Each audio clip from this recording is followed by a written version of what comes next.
Game over.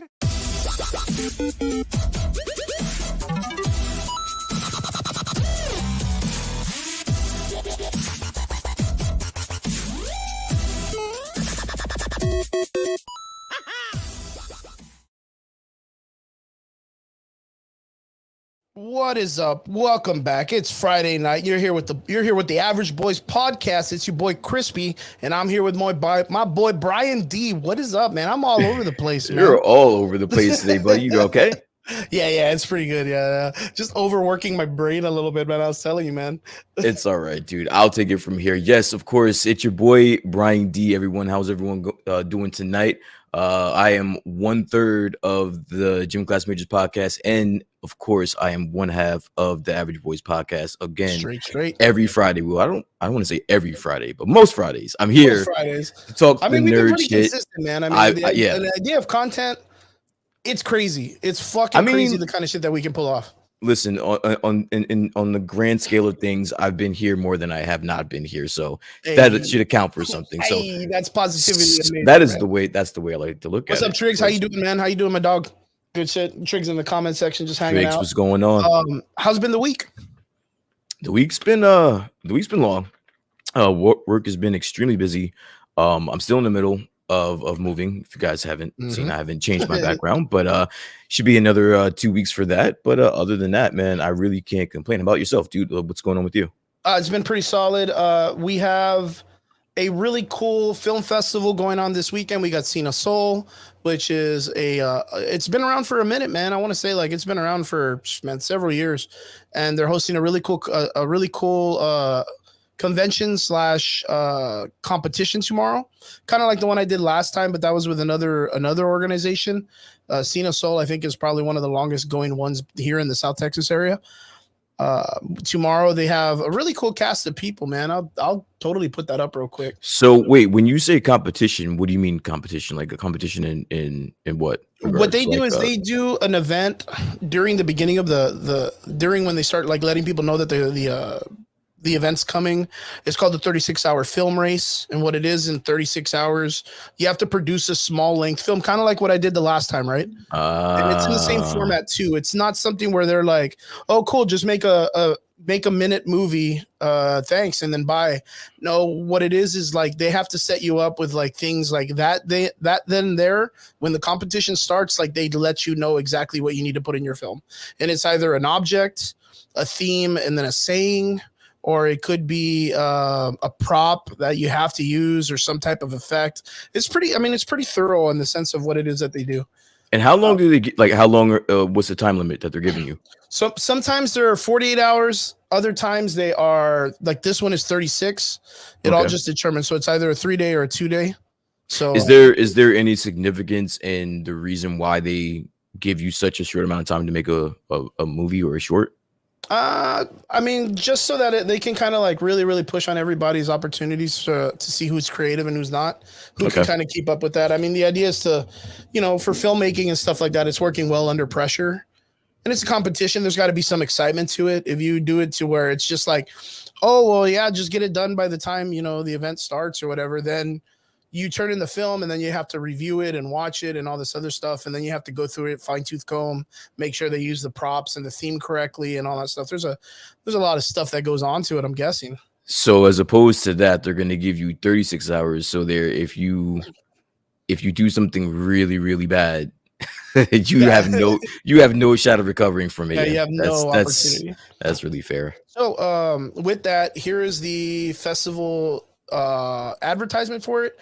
Tomorrow when it starts, it's gonna be Saturday, Sunday. Like I said, Victor Reavers, he's from Blood In, Blood Out. I remember him from the ending of the Hulk movie. He's the dude in Brazil that's like, hey doctor, give me your shit, and he's like, you won't like me when the very first Eric Bana movie. Mhm. Yeah, he's in that one. I'm gonna talk to him about that because I want to know, like, hey, dude, like at that time you were, I mean, you were in Hollywood doing some really major stuff. He came out on Magic Mike. He was another character for the Magic Mike series. Okay. Like, you know, he's been in good films, and I want to know if like they put him in there because they wanted him as a specific person as a recurring role. Because I'm guessing like when they were doing that, you know, Incredible Hulk movie, there was a lot of like effort into it, you know, making multiple films, and we've seen it before where they bring in like a heavy hitting actor for like a minor role in a film. We just saw that in Black Panther with the Wakanda Forever, the guy that sits on the council or the Senate from the United States. He plays a lot of roles. He's actually Odin in the God of War Ragnarok series and a bunch of other stuff. But you're not going to bring him in for 5 seconds and then just be like, okay, cool, thanks, bye. Like you're not going to do that. You're going to want to put him in there for a minute. It's like unless you're doing like a Ryan Reynolds Bullet Train. Mm-hmm. Or like a Brad Pitt Deadpool 2, like, and they're just kind of throwing in like a fuzzy cameo for the moment. Like, I really thought that they brought him in for like a purpose scene. Of course, we also have a fan favorite here for me, one of my good friends, RG Mitty. He's going to be here too. A Brownsville boy now, living in Austin too, working out of Austin, California. He'll be there at the festival this weekend. And then we have Dave Silva, who came out in Mayans, which is the show that's like a sister show to Sons of Anarchy. It's a spinoff, yeah. And then we have, of course, George Chapa. He's had the opportunity to work in some films out of LA, and he's a local Valley boy also. So he's going to come by and, you know, give some workshop and talk and stuff like that. And I'm going to be interviewing these guys tomorrow, man. They invited me out tomorrow to come and talk to these people, and I'm going to have a good old fucking time like I always do. I mean, it sounds like it, dude. That sounds like a pretty solid, So are they gonna be there when the films are being shown? Like they're judging? These guys are actually gonna be like, of course they're gonna have their panels, they're gonna have their tables, but there's gonna be some premiere films that are gonna be shown there that are either the 30, 40 full length film kind of situation. There's going to be short films. Some of these guys will sit on panels and judge, and some of them will just be there just to witness the films. Cause I mean, these guys, I mean, it's what they do. Like they live and love film. So the opportunity to come to a film event, check out some films is always a positive thing. And you get to see the upcoming talent coming out of the South Texas area, which is still very in its infant stage when it comes to filmmaking. Okay. So it's cool, man. I mean, it's a great opportunity for our area. It gives this. We had this really cool situation happen a while back, which is we had John Yun Bosch. John Yun Bosch is the guy that is the Black Ranger from the original Power Ranger movie, the Asian dude that came in for the film, and then he ended up being like the voice of Ichigo for Bleach. He's the voice of Kaneda from Akira. Like he's a bunch of different voice actors, like Trigun. He's Vash the Stampede's voice. He does a lot of stuff, but he's also into independent filmmaking. So he had the opportunity to make a film a while back, but he said it cost him anywhere from up to like $15,000 to $25,000 to run an independent film. And we were telling him when he came down, we were like, dude, you could have spent like half of that down here, because the way it is the way it is in bigger cities is when you want to film a movie, you have to have a bunch of licenses to do any kind of stuff. If you want to film in a city and you want to borrow a street, you got to pay the cops, you got to pay the fire marshals, you got to do a lot of stuff. What's up, Derpy? What's going on, my dude? He's in the comment section. You see his name? It's so cool. 501st. Yeah. So it can get really expensive in big cities to get into filmmaking and stuff. So if you come down to the Valley, a lot of people are more like, yo, just put me in the credits, man. I don't care. Like, hook us up. A lot of people are just very chill. I remember a friend of mine, he was going to do a film down here, and they got permission to actually blow up a fucking house. Like, I don't even know like who in the city you got to be like, oh yeah, go talk to this guy. He's in charge of explosions or whatever. Like, you know what I mean? Like what department you got to go speak to. But they actually got the city of Ed Couch that had a good sized area lot that was going to be demolished and turned into like a like a plaza or something. Okay. And there was just some old houses on it, and they were like, Oh yeah, dude, you can blow that shit up, light it on fire. We're gonna demolish it anyway, so we'll have the fire marshal out there. We'll close off a set. We'll do this and that, and yeah, man, we'll just have it done. Just if you can, make sure you put like City of Elsa in the credits of your film. Okay. And I was like, dude, I want to do that. Like, I don't have a film going on. I want to blow some shit up and not get in trouble for it. That's so damn good. That's so damn good. So it gives us this really good opportunity for some of these guys who've been in Hollywood, big films, to come down here and see an opportunity to be able to continue work for a lower price of people that are, very interested in that department. So I'm really excited about the event. Sino Soul, like I said, Edie and Henry run a really good event. Excuse me. They run a really good event. So I'm excited, man. I'm excited to be there. And not only that, it's going to be at this place called 5x5 Brewery, which is like a beer place. Can't go wrong with that, dude. Veteran-owned beer company that's making some really good traction down here in the Texas area. Even up to San Antonio, Austin, Dallas, Houston, their 5x5 Brewery is getting out there. So rad. So that event's going on this weekend. I'll be out there this Saturday, Sunday, running interviews and chilling out and doing all that good stuff. Sounds good, dude. Other than that, it's been pretty chill. Yo, did you get the opportunity to check out God of War Ragnarok yet? So I bought it. I just haven't listened. So on Black Friday, was it Black Friday or Cyber Monday? Mm-hmm. I'm not exactly sure which day it was, but PlayStation, they were just they lost their fucking minds. They were just giving games away, and I downloaded like at least like 6 games. And I'm buying tonight I'm buying the Midnight Suns game, so I'm gonna play that as well. So are you excited for that game next week? Of course, that one I was excited for. And then I was hearing a lot of good things about the Guardians game too, which I know I'm a little bit late on, but I think I'm gonna buy that one as well. Yeah, the Guardian ones is pretty solid. Okay. The Midnight Sun ones, I hear they're trying to push it to be like a big RPG. I don't know how I feel yet about it being an RPG, wanting to get some action out of a Marvel game. But hey, you don't know, man. Maybe it might work. I'm all for it. Derpy says, all of those trailers are cool, but I'm excited about the one of tomorrow's panels for CCXP, The Last of Us show panel tomorrow.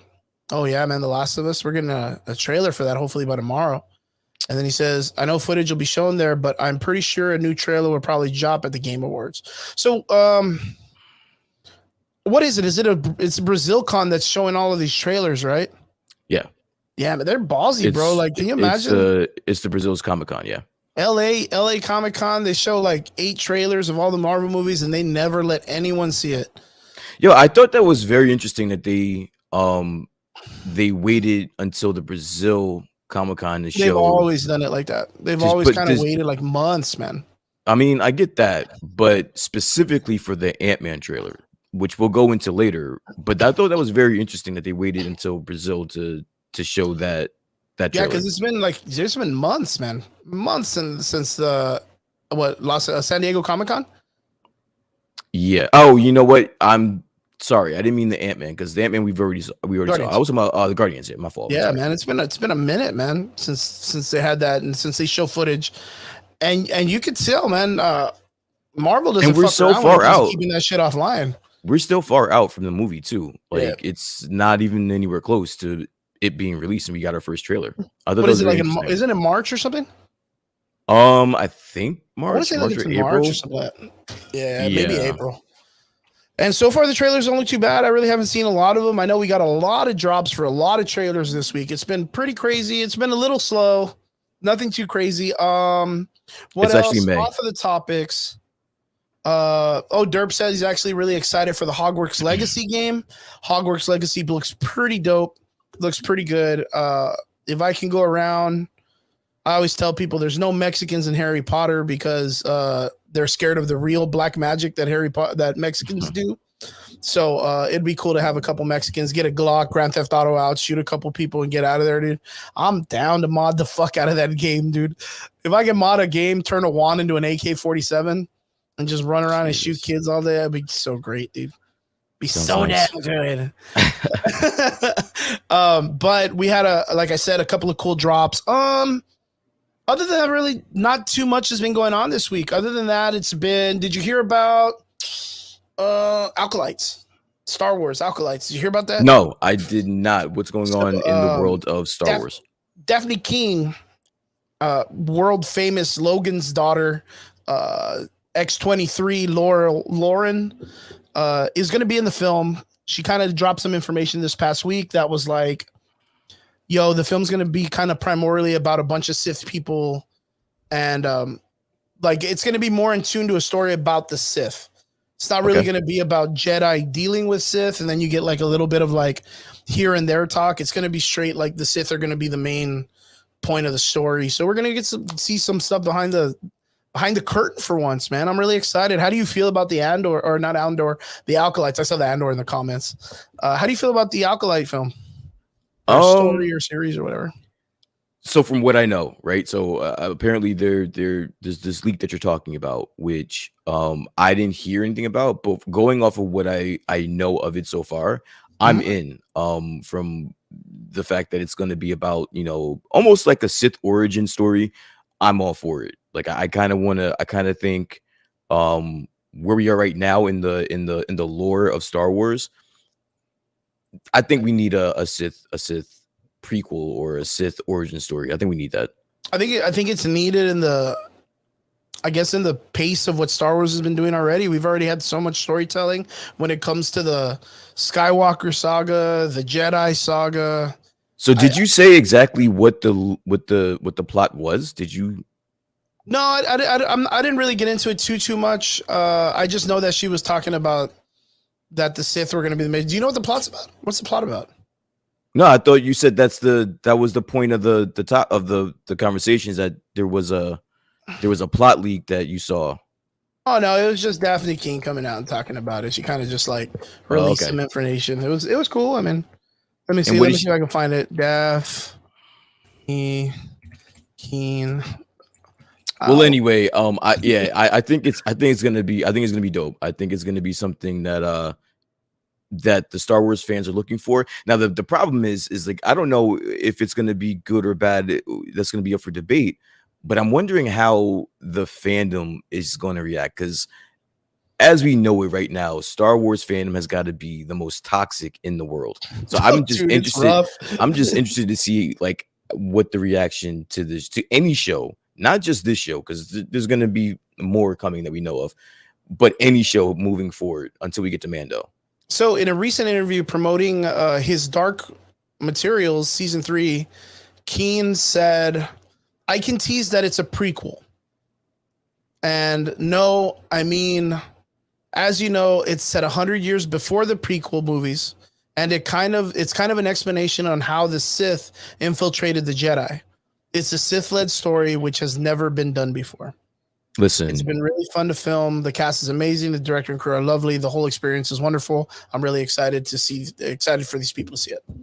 Oh, honestly, I can write this right now for them, and it'll avoid all the fucking bullshit. All they have to do is get some badass characters, throw them some fucking lightsabers, and tell them to go just keep fighting until we tell you to stop. That's it. That's what the whole show just has to be about. And I promise you, it'll be a hit. The more action, the better. Yeah, I think with them having a Sith-led series, I think that enough is going to bring it. I think that enough will bring it. I think it sounds fun. And like I told you, I think I told you this off crew when we were writing all this stuff down. It'd be cool if it was real like The Boys and shit, and it was real like raunchy, which I doubt it's gonna be. But you need your like ragtag band of Sith people, like a really fun like Mad Max story of what were those guys called? The guys that were with Kylo Ren, Knights of Ren. Yeah. Like a Mad Max group. That would be really, really cool. That'd be really cool. Derpy says, I don't think it will be because it's mostly in the era of the High Republic. That doesn't make sense. Which part doesn't make sense? I'd rather have an old Republic show about the Acolyte. But then again, I don't even know what the Acolyte's about yet, man. I'm super confused on it. I know it's going to be a darker show. I would like to see. Oh, I mean, I get it. I do know what you're trying to say, Derpy, that you want something that's based on the series of the Knights of the Old Republic, which I think we're going to get that more sooner than later. I think Acolyte's going to be like a test to see how how it favors into the idea of kind of moving away from the Star Wars saga, from the Skywalker saga. So Michael Betancourt, what's up, my bro? What's up? guy. What's up? Out in college right now doing his Cali stuff. He says Brian wants a Sith and Jedi war. That's all we need. Is that what we all want? That's all we want, bro. That's all That's we want. it. I want I'm one of telling those. you, that is and then this show is so easy to write. Like that's all you have to do. What's up, Sal? How you doing, my dude? And then you have like a couple of like gray Jedi, and then you have like I don't know. I never got the concept of the gray Jedi. I would just think that those guys were people who failed at both. give me some Siths that started off as Jedi and got pissed off, and then they just vowed to fight them forever, and that is what the show should be about, right there. Boom, wrote. Can we just get like a real random holy zealot cult? That's like some weird ass, separate, like some break off of the from the Jedi. I'm with it. I'm with it. Like they're Sith. They go off of the dark side, but they have like a Christian / Jedi council that's supposed to look good, but they're really bad. Yeah. Like, can't we do some cool shit like that? Like, just have some really brother blood shit going on. That would be rad. Michael says the end of the High Republic leading into the Sith Jedi War would make sense. Hey, not bad. That's actually a really good idea. And Derpy says also Andor is better than Mando. Yeah, I said it. And well, I enjoyed it more than Mando. Andor, dude. These fucking names are killing me, bro. They're like tongue twisters. It's so stupid. Andor didn't need to merchandise Cabbage Patch Kids toys to get a season 2. Whoa, are you shitting on Grogu toys? Come on, my dude. Grogu's the best. Listen, you can't get mad at fucking Disney for trying to capitalize on fucking. Yeah, you can't get mad at it. I mean, it's solid, whatever. Man. They brought in a whole new character and everyone loved it. And I was going to ignore the fact that you just said Andor is better than Mando, which is just, as far as I'm concerned, blasphemy.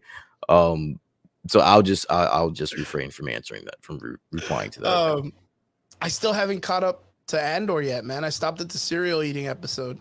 I was gonna say, like, you're talking a lot for Andor, and I haven't even been keeping up with it. Like, just the remarks from what I'm hearing is it's not worth it. It's all right, Derpy, though. Then you're a fake fan. I am. Is it a fake fan? I guess because I'm not interested in Andor, I'm a fake fan. See, and this is the Star Wars toxicity I'm talking about. This is exactly, that's what it is. But see, like, I'm all for it, dude. Like, you can call me whatever you want. Like, I like Star Wars, but I'm not a hardcore Star Wars fan. I've said that plenty of times on the show. Like, I get it, and I would say that I'm more than a casual fan. But when it comes into like the novels and all that shit, I've never read them, so I guess I'm not a hardcore Star Wars fan. I don't even. I'm fine with that. Yeah, I'm fine with that, dude. What he means by a fake fan? Yeah, because he says he enjoys Andor, and Andor's trash. Okay at best. It's literally. I'll say it. A side story based on a part of the original 3 trilogy that no one gave a shit about. Like, I mean, who the fuck cared about Andor in the first place? Yeah, and then not only that, but you have like multiple episodes of one guy sitting in a fucking kitchen table with his mom, trying to consult with his mom. Dude, you missed me with that, bro. His old ass mom and shit. I mean, for what it's worth, it's cool though. The Andor series is a good attempt to try to make more money. Yeah, to make more money for Star Wars, which is cool, but like, yeah, and I mean, but then again, it's like the Mando story too. Like, the Mando story was written because they could not get enough traction from Boba Fett in the first place, because he was like an accidental spy character that like was the best bounty hunter and then got drooped up and died. I was gonna say that brings up a great that brings up a good point that I have to ask Derpy, since you are a true fan. Okay, I'll give you that. Let's say that in some universe, Mando is not a better show than Andor. So then where would you, as a true fan, where would you place Obi-Wan and Boba Fett shows? Like, where would you place those? Yeah, where would you place those? Let's be honest. The shit that's been coming out from Star Wars has been like subpar. Like, that's just a fact. I mean, I gave Andor a shot, and it's just not not grasping me. So I'm already ready for Mando. So now the cool thing is like, yeah, you said like Mando is a pretty average Western, but even as an average Western, it's still better than most of the stuff that Star Wars has been putting out, even comparing it to the last trilogy movies in the last several years. It's no, not most, all of it. Mando is better than like all of that shit that's been coming out, all of it. So like that's the thing, man. Like it's like you said, like I do get and I do agree that the fan base of Star Wars can be pretty toxic at defending a franchise that doesn't even defend them. You know what I mean? Like the company itself, minus Jon Favreau and Filoni, who are the only ones that care about the service and the series that they're putting out, because it's based on all the animation that Filoni had put out back in the day with Clone Wars and Rebels. All of this recent stuff, I don't know how the Star Wars fan base can defend it in the first place. Like Andor's a good try. Like it's a good try, but they should have spent that money and that work on creating something new, because with the last trilogy, they already ended and fucked over the Skywalker saga tenfold. Like they should have just let it go. Honestly, Andor, and I hate to say this because this is going to sound so shallow, but for me, I think Andor would hit a little bit different if I didn't still have the bad taste of Obi-Wan and Boba Fett still in my mouth. Like you were going to need to like blow my socks off with Andor, and like you said, Andor just wasn't going to be that for me. It's a show that no one really asked for. Yeah, because you already know the outcome. Like you know the outcome. You already know it. It's like Titanic. It's cool, it's a cool show. It's a cool show. But to say that it's better than probably some of the best work Star Wars and Lucasfilm has put out in a very long time, I don't feel comfortable saying that. Derpy says, I grew up on the prequels. Kenobi was a mid show closure for prequel fans, and Boba was all right. And Boba was fun, but the story was really bad. I don't know what fun. Like, you mean like a roller coaster ride? Because like, if the story's bad, the show's bad. Can't be fun. It just means like it's bad. The idea of Kenobi being closure for the prequels shows me that you didn't really care to watch Rebels or the Clone Wars, because that was the closure for the prequel fans, like inevitably. But I mean, dude. I mean, Kenobi was, I guess mid. Yeah, you're right. Absolutely. Yeah, dude. But yeah, I agree. Yeah. Boba, I don't agree with. I don't think it was fun at all. I think it was very dumb. Yeah, you didn't like this. I shat on fucking Boba at all. Every day. I'll shit on that fucking TV show for everything. I at least gave it some show after all these years. It had some. But I have to ask Dirt, because there was a comic book that was released that gave you an after story for what happened to Boba. He ended up getting amnesia, coming out, helping Han Solo, and then when they were escaping, he remembered Han Solo, and then Han Solo left him at his ass in a blowing up ship, and then he just ends up dying. This one, I guess, like gives some type of homage to the actor, who had a better homage in the Obi-Wan series when he's being like a veteran that is kind of like asking for change, because I would rather see how the original clones that did not benefit from being cloned so many times, favored in life after they I guess they opened up the fucking Star Wars army to anybody and all the kids they wanted to kidnap, when they were just like, dude, fucking child sex trafficking. Like, why are we cloning people? Let's just kidnap fucking villagers, bro. Like, why can't we go back to the Stone Ages or whatever? Like, instead of just cloning a million dudes like the same time, like they just ended up just kidnapping kids. That's why you got John Boyega's character and that other girl that was living on that weird ass water planet. Yep. You got more explanation of those characters than that. Boba Fett really didn't get an explanation. They just brought back the actor just to kind of be like, hey, look who we got. Look who's back, folks. Because he was shit in The Mandalorian. He was shit in Boba, but great in The Mandalorian. In The Mandalorian, when he came out, he was a fucking G. Like, he was a badass. He was whipping the shit out of her. And then in The Mandalorian, he's getting fucking choked in his fucking bathtub by just some Wookiee out of nowhere that's getting dropped by the Power Ranger, like Mad Max kids. Like, it was stupid. And what kills me is that these are the things that the diehard Star Wars fans just fail to acknowledge. Like I get it. You're gonna ride or die. It's like, and I'm actually kind of there with you. I watch the shit just like you watch it. Yeah. But I'm not gonna say it's it's the best of all time or something's better than it's not just because I'm a Star Wars fan. It's not gonna happen. Yeah, it's kind of, you have to call bullshit where it's bullshit. Like, that's just what it is. Like, nowadays, it's like you have one group of people that get hired to tell you it's amazing, or they get to go see the films early, or they get to see it 4 weeks in advance, and they tell you that it's the most amazing shit, that it made them cry. And then you go watch it, and the only reason why you're crying is because you spent the money and the time to go see that crap. Like, and then you're That's like, gonna oh, be that's gonna be you in Avatar too. Like, You when you watch- go see that movie, I'm telling you, you're gonna be crying. Oh man, if it's not fucking Fern Gully 2, dude, I'm gonna be upset. I'm gonna be highly upset.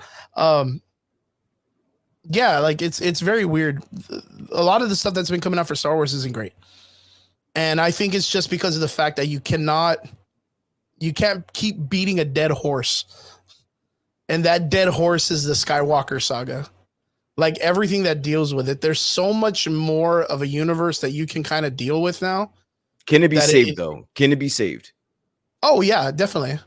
Okay. I mean, dude, just thinking of the idea that it's gonna be a protagonist like led show sounds great.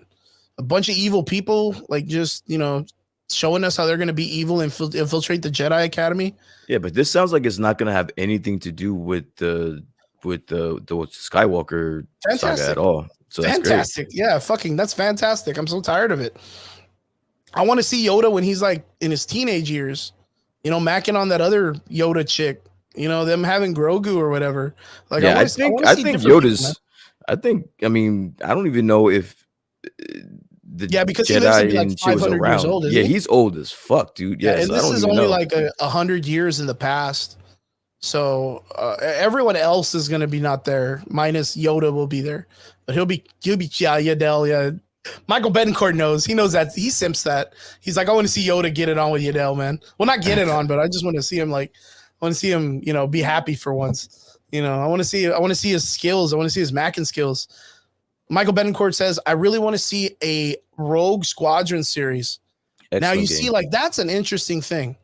Yeah. A Rogue Squadron series just based on nothing but pilots going around. No, they had one slated, I believe, because I remember when they came out with that slate of movies and shows that they were going to come out with for Lucasfilm, and they were going to do a Rogue Squadron series, but then it got shelved, it got scrapped. It was one of those shows that they had that got scrapped. I still want to see like a horror Star Wars genre film. I want to see it based on that creature of the dark side, the one that's like a chick with tentacles. But I want to see it where like I don't know, like fucking the Emperor's like, oh hey guys, I got a job for you. I need you to go check this temple out. It's got some weird shit in it. Like, and he just sends them off, and it's just like the Bad Batch dudes dealing with like a fucking aliens / Slender Man situation, and it's just this weird fucking creature made of nothing but the dark side force. Like, why not? That would be fucking. I'd watch the shit out of that, wouldn't you? That's, I don't know, but I the fact that you love it, I love it even more. Then, and then the idea, dude, would be what?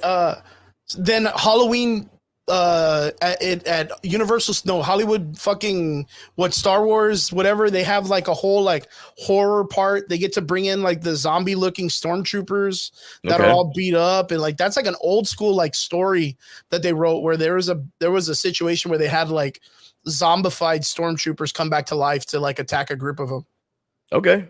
That's fucking like, it just adds on to the series. It adds on to the story. It adds on to the lore of the universe itself. There you go. Michael Betancourt knows the Night Sisters. The Night Sisters. That would be cool. But yeah, Alkalite seems like an interesting show. I am not hyperly excited for it because of the way Star Wars has been going. But I could be a little excited to know that it's going to be more Sith driven, and you get to kind of explore that culture more than the Jedi culture. So I'm about it. I think it's going to be cool. I don't know about Andor yet, but we'll see that eventually. Yeah, other than that, I really haven't heard anything news-wise that's been going on that's kind of out in the open. I heard Black Adam is going to be losing money. How was that possible? That was a good movie. Wait, I don't remember. Do you Did you Yeah, I like saw that it. movie or did you I like liked it? it. I thought it was good. Okay. Yeah, it was All right. safe. It was a safe superhero movie. Why But so? I mean, they didn't. Warner Brothers was kind of like, hey, Rock, you do you. And Rock was like, okay, cool. Like, I'm going to run it just normal. Bad guy comes up, anti hero. Some heroes come in. Someone's going to sacrifice themselves and make him feel like he has a heart, but he's still kind of like a dick. And it's like, okay, cool. You're going to do Blade. Like, you're going to be Blade, but you're going to be Superman instead. All right. All right. I could go with that. And it was cool. Pierce, what's his name? Pierce Brosnan or whatever came out, sacrificed himself. The hot guy comes in, kind of like I kind of feel he was underutilized. The hot guy, there was a good fight scene, but it was kind of depowered compared to Black Adam a lot. Like he just kind of like, I mean, he Black Adam tanked everybody. He tanked everybody, but I'll have to disagree. I think I saw a lot of everyone. The only ones that I didn't see a lot of were the Tornado and the Atom guy. two kids. Yeah, the two kids.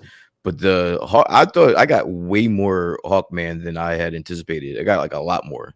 Honestly. Oh yeah, no, don't get me wrong. Like I just feel like he was like not underutilized. I feel like there was a lot more to his character they could have done. I feel like the way that they kind of switched the weapon around to where it can be like literally anything was kind of cool. Kind of cool to the way it's normally just a mace. They brought up the nth metal stuff. You know, there's a lot of things that they brought in, but Michael Benincourt said it best, man. It just wasn't profitable, man. It's just very basic, very niche. It was literally The Rock in cosplay. And what was very, very surprising is it still hasn't been released in Japan yet. So maybe the aspect of them being released in Japan is going to give it a couple more million, but from what they're looking at, is it supposed to be released in Japan? It will. China? Yeah, in Japan. China it won't, but in Japan it will. But they're looking at it maybe making like 4 or 5 million, maybe, but it's still not going to be enough for it to make profit. I mean, it says here that it cost them 200 million just in the budget. Now, I don't know if in that budget it has the marketing and all that stuff, but it says the budget was 200 million. Right now, the gross total global is 378. So 278 million? 378 million. Profit, right? So they made a profit, but I don't know I guess for a blockbuster movie making 178 million, I'm not sure if that's what they call profitable. Yeah, I can see that too. But then again, like we said, they're going to release in Japan and they might make another 4 or 5 million. It's probably not going to be the numbers that they want, but it's what they got, man. They can work from there. And then not only that, we heard about the higher ups and The Rock kind of getting mad at him because they were the ones that chose to park Henry Cavill's Superman. So did you hear about that? That they're about to park it? What do you mean? No, that they did. That's what they were doing in The Rock when he came into Black Adam. He was kind of like, why would you guys fucking bench your best fucking player and fucking, complain that you're not making enough money with these movies when you have your guy sitting out?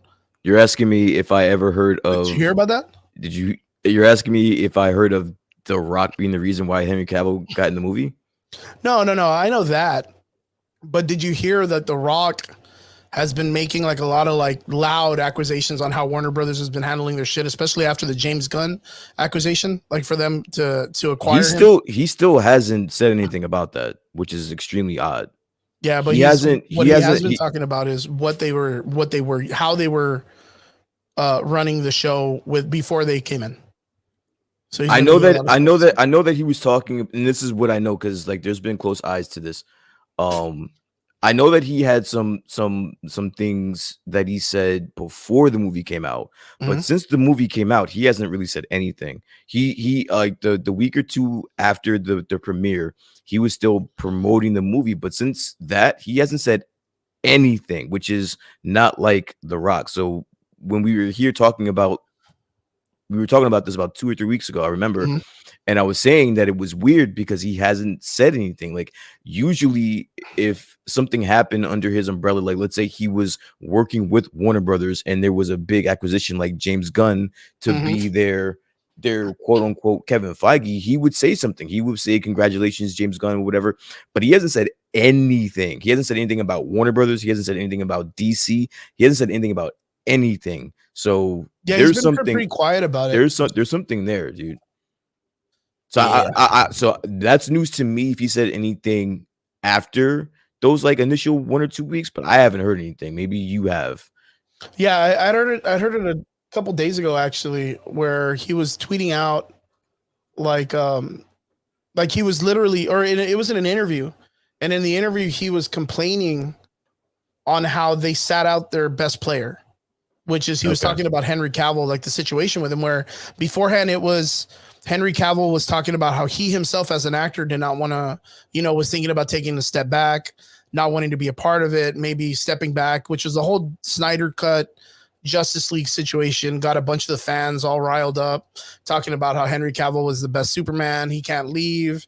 And then, of course, like it started the whole, Henry Cavill jumping to Marvel, Captain Britain, Hyperion or the Century being their Superman. There's a lot of stuff, and it ended up being where it was Warner Brothers themselves that didn't want to use Superman because they didn't want him to be the pinnacle front man for Warner, for DC at the time, which is like, how the fuck do you run? Listen, dude, if with all due respect, Mr. Rock, Dwayne Johnson, I'm sorry. If I'm Warner Brothers, I'm telling you, look, dude, this is the Black Adam movie. All right. This isn't the fucking Black Adam and Superman movie, dude. Yeah, this is your you movie. Worry about making our 200 million back, and then we'll talk about Henry Cavill. Yeah, don't come to me talking all this shit when you're only making 100 million in a box and like gross. But you see, that also makes a point, though. That makes a good conversation. What do you like? So they ended up bringing Superman at the end of Black Adam for like 5 seconds, right? And that made like the headlines. Oh, fucking Henry Cavill, fucking back in the blue, possibility of them, Superman coming back to DC and blah, blah, blah. Henry Cavill coming back. What would it have changed, or do you think it would have been a huge change if Henry Cavill would have just been in the film?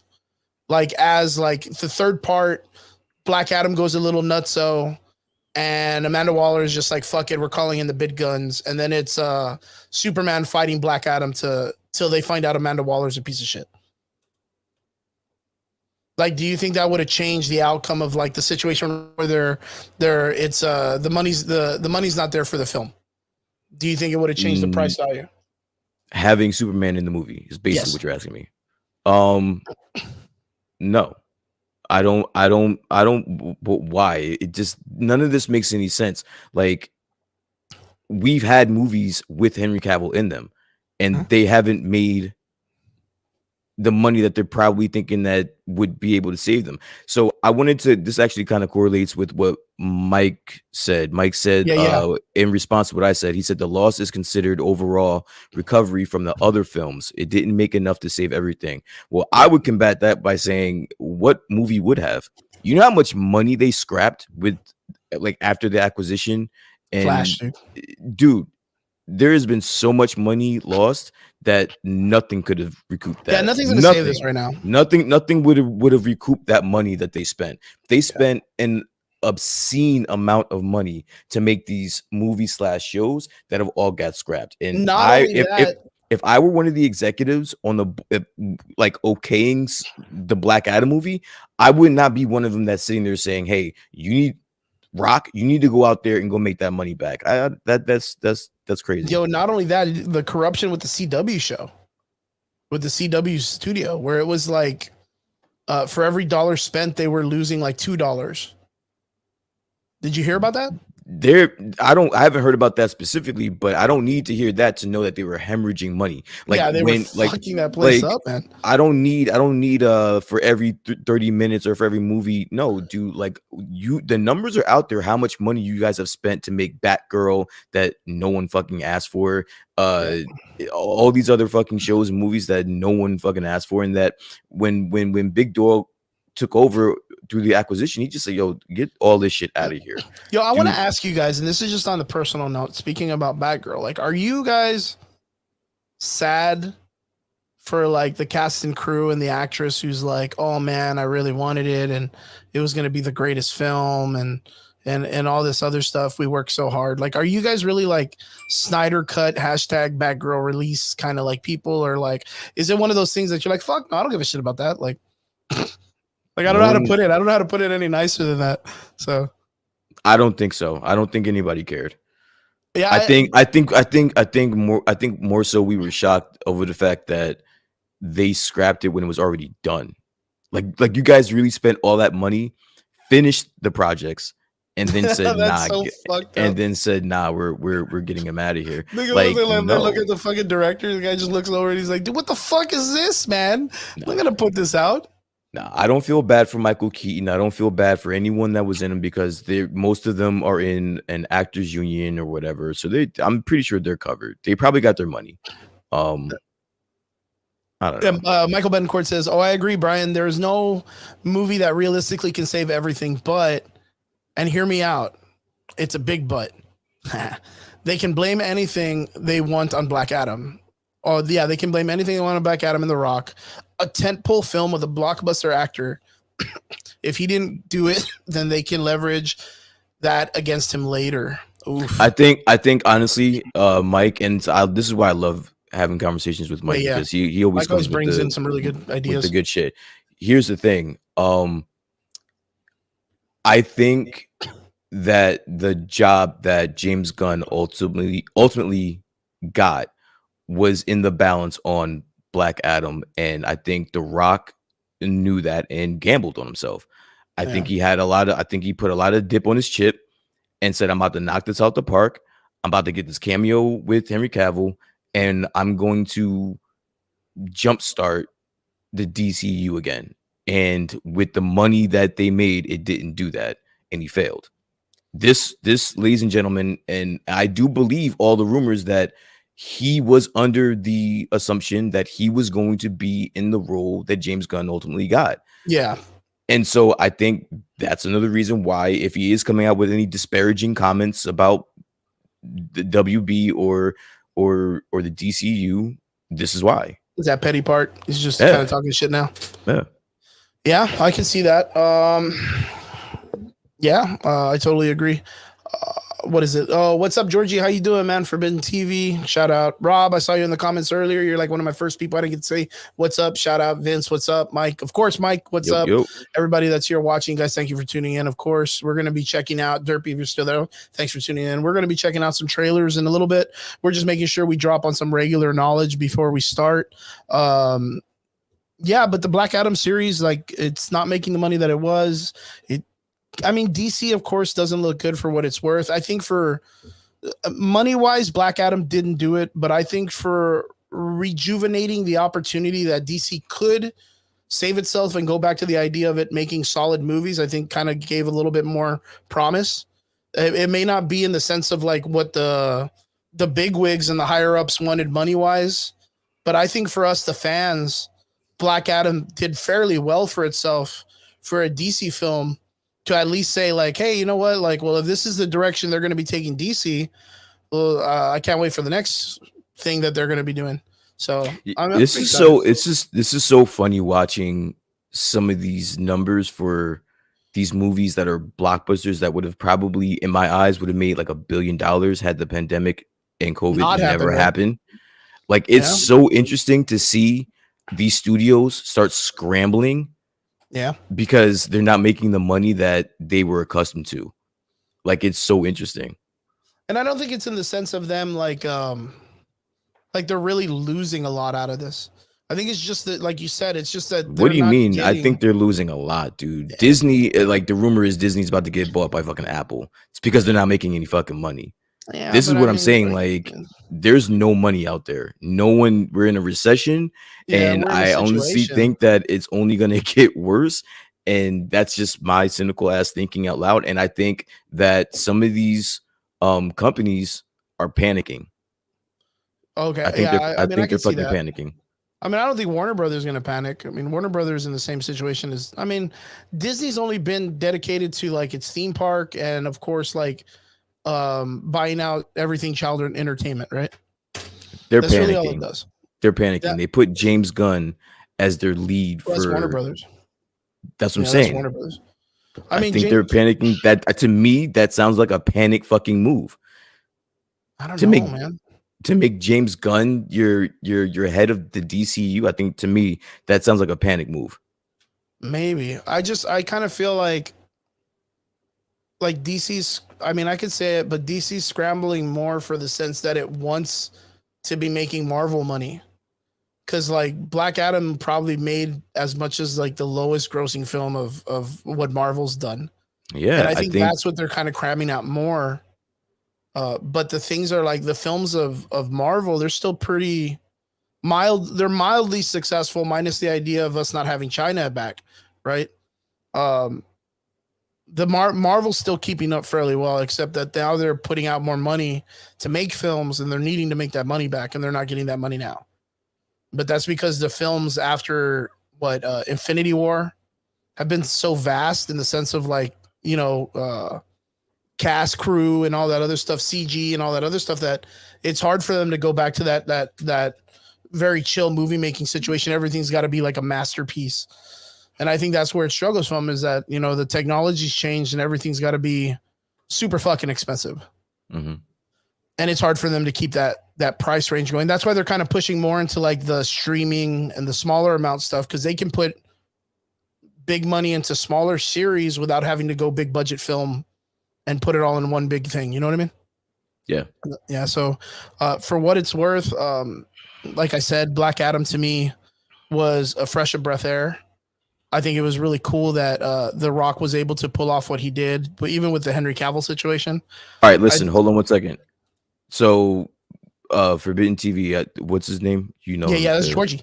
Georgie. Okay, Yeah, yes, Georgie. He said, Brian, where did you hear that info? Dude, just Google it. Google Apple buys Disney. And it's again, it's another panic move when they put Bob Chapek, where they kicked Bob Chapek out and brought Bob Iger back. That is a panic move. I was reading articles where it was either this or they sell. And they decided to give Bob Iger a shot, because at least they would be able to sell the idea to get back what they lost during the pandemic with the guy that got them to where they were. And that was a way for the shareholders to not panic and start dumping shares. Right now, Disney is at the lowest stock price it's been in years. This is causing panic at Disney. That's the reason why we're looking at Bob Iger back in that position. That's the reason why there's rumors that Apple may buy Disney. I don't know, Mike, if they have the liquidity to buy Disney, but I'm pretty sure if one company were to buy Disney, it wouldn't be a shock if Apple came out to be that company. That's what I'm saying. So it's not. Let me see. It says that Bob Iger dismisses rumors as pure speculation before reaffirming his commitment to take the moves to help reinvigorate the company's profits first and foremost before any further high profit decisions. That sounds like some PR shit. How long? He just signed a 2-year deal. You're telling me that a guy that just signed a 2-year deal is going to speak on behalf of my company and what we're going to do past those 2 years? Yeah.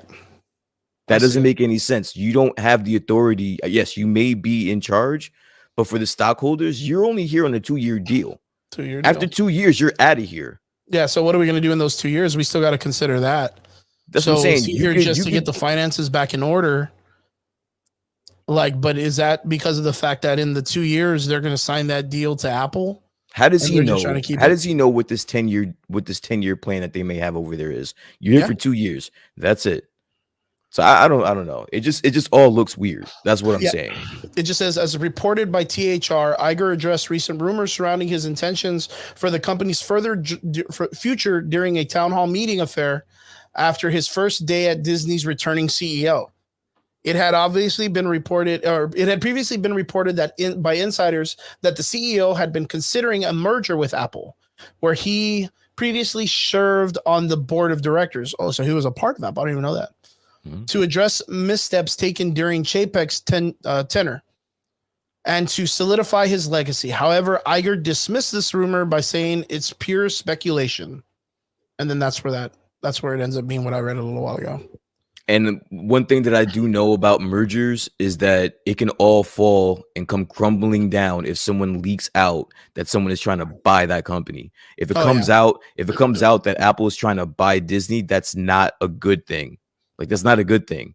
So you have to kind of die that down. You kind of have to say, no, that's not what we're doing here, when very well could be exactly what you're doing here. So that's what I'm saying. Like, I'm not like, maybe that's me with my little tin hat, like my tin hat on or whatever, my full hat or whatever.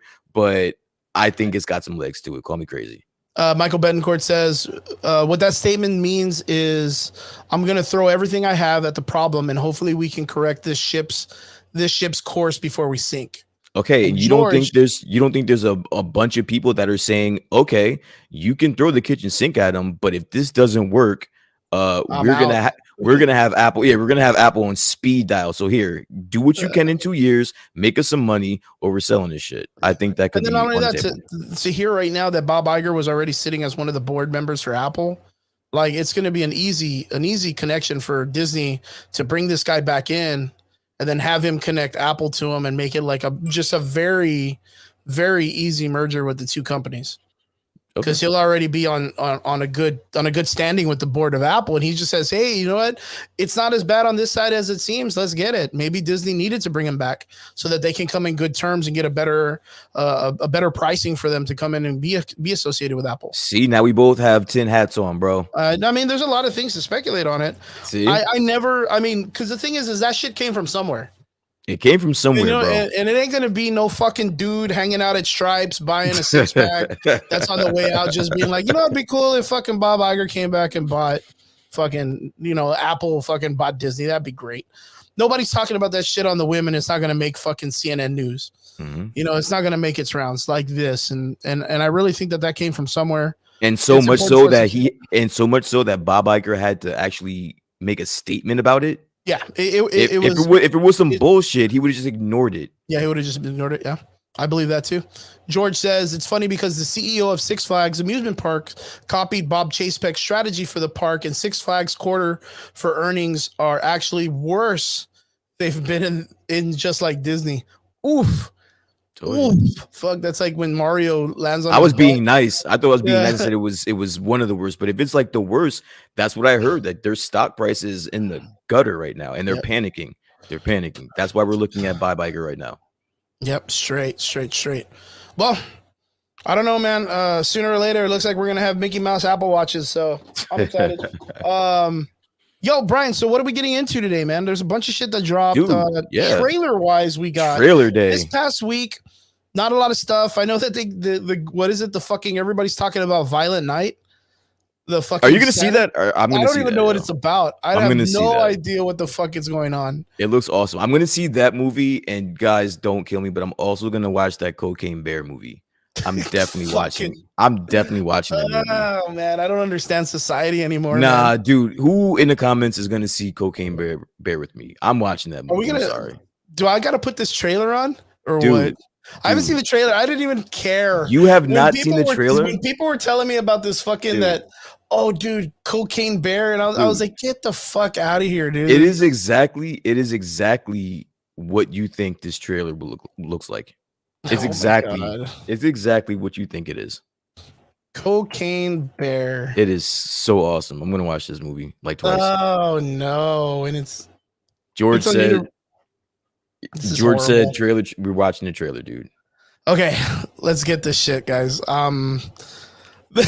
I'm not even excited for this. Dude, you gotta watch it. You gotta press play, man. You gotta see it first, man. It's so ridiculous. This is so silly. It's so ridiculous. Okay, let's get it. Ambulance. I'm gonna reset this real quick. Yeah. Okay.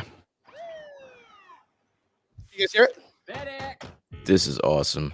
Look, everyone's gone. Everyone's gone. What happened to him? What could have possibly done this? Yeah. It's a pissed off, coked up fucking bear. So Beth, we should go. So too late. It's literally just about a bear on cocaine. Yeah, dude. Fell from the sky this morning in Knoxville. They got O'Shea Jackson. They got fucking look. They got that Ray Liotta's in this shit. Oh shit. Henry, check it out. Something got into it. A deer, maybe. A lot of this shit. Ray Liotta looks like a fucking weathered nutsack. This guy just looks hammered shit, dude. This unfortunately is his final movie. Oh This yeah, this is his final movie. His last movie is gonna be Cocaine Bear, dude. yeah. I mean, that's that's the legacy. He's like, hey guys, this is a pedestal I'm going out on. That's almost You as watch, bad. it's gonna be like Dude. Terrifier 2. It's gonna make millions at the Bro. box office, better than Black Adam. Like This and is then- almost as bad as Raul Julia's last performance as fucking M. Bison, and in Bison and Street Fighter. This I is love right that up movie. there. This is I right love the up there. fact that we had like a European guile who was American soldier. Okay, USA. Love He it. has like a cool accent and everything. With an American flag The tattoo. flag on his arm, I dude. love It's it. all I fucking love it. Peruvian and shit. I love it. What the fuck? So like is there just cocaine everywhere? Press play, dude. Why are you stopping the Cocaine Bear trailer, dude? What's wrong with you? Can you imagine if you couldn't even press play and it stops? Like you couldn't pause the trailer because like Let's see what kind of a Look at this shit. because this bear's on coke. Oh my god. Look. Why would you not want to watch this? Did cocaine. Is this like Pineapple Express gone really dumb? A bear did cocaine. Dude, a bear. A bear? watch this shit. Hey, that's inappropriate.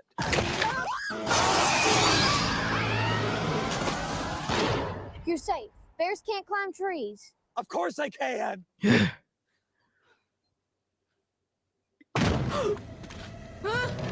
Look at this. Watch the Why isn't it just sprinting up the Look, tree? look, the dude. Oh, yeah, I was gonna say that, yeah. Because the kid didn't have the cocaine. That's why. That good thing that stays with the man forever. Yes. apex predator? He just sprayed The cocaine kids. on He just sprayed kids with cocaine, dude. Out of his mind. The kids are gonna be. He just did a He line just off did of a. cocaine off of the thing. Oh, And he man, just- you fucked. He raped that dude. Shoot it, Dad. Bro.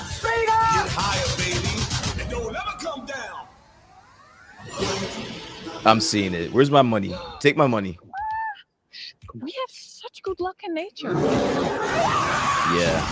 Yeah. Sign me up. It's just February. fucking Yo, nuts, February dude. cannot come soon enough, dude. I promise you. What the heck, dude? Cocaine Yes. Bear. Yes. Cocaine Bear. I'm gonna see it.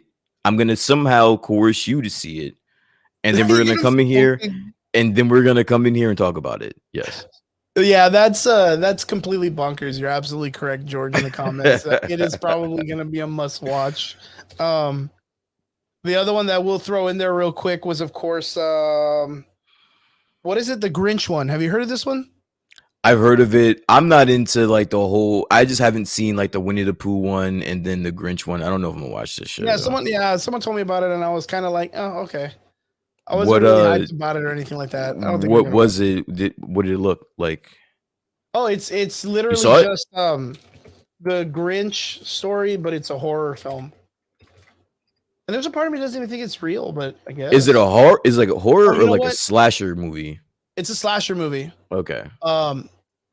And actually, what's very interesting, we'll watch it. It's cool. Let me go ahead and set this up real quick. The guy who's playing the Grinch is actually Art from Art the Clown from Terrifier. Okay. Yeah, it's the same actor. So Remember that story about Who's making these movies, by the way? Christmas was stolen? I don't know, dude. Like, Someone who's that has to making pay back these? their college loans or But something. what if I said Fucking someone just that's throwing them out. not how it went down?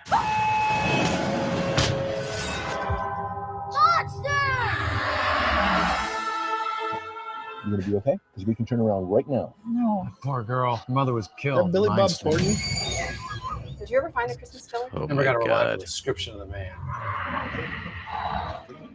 So the Grinch has been haunting this girl for 20 years. Is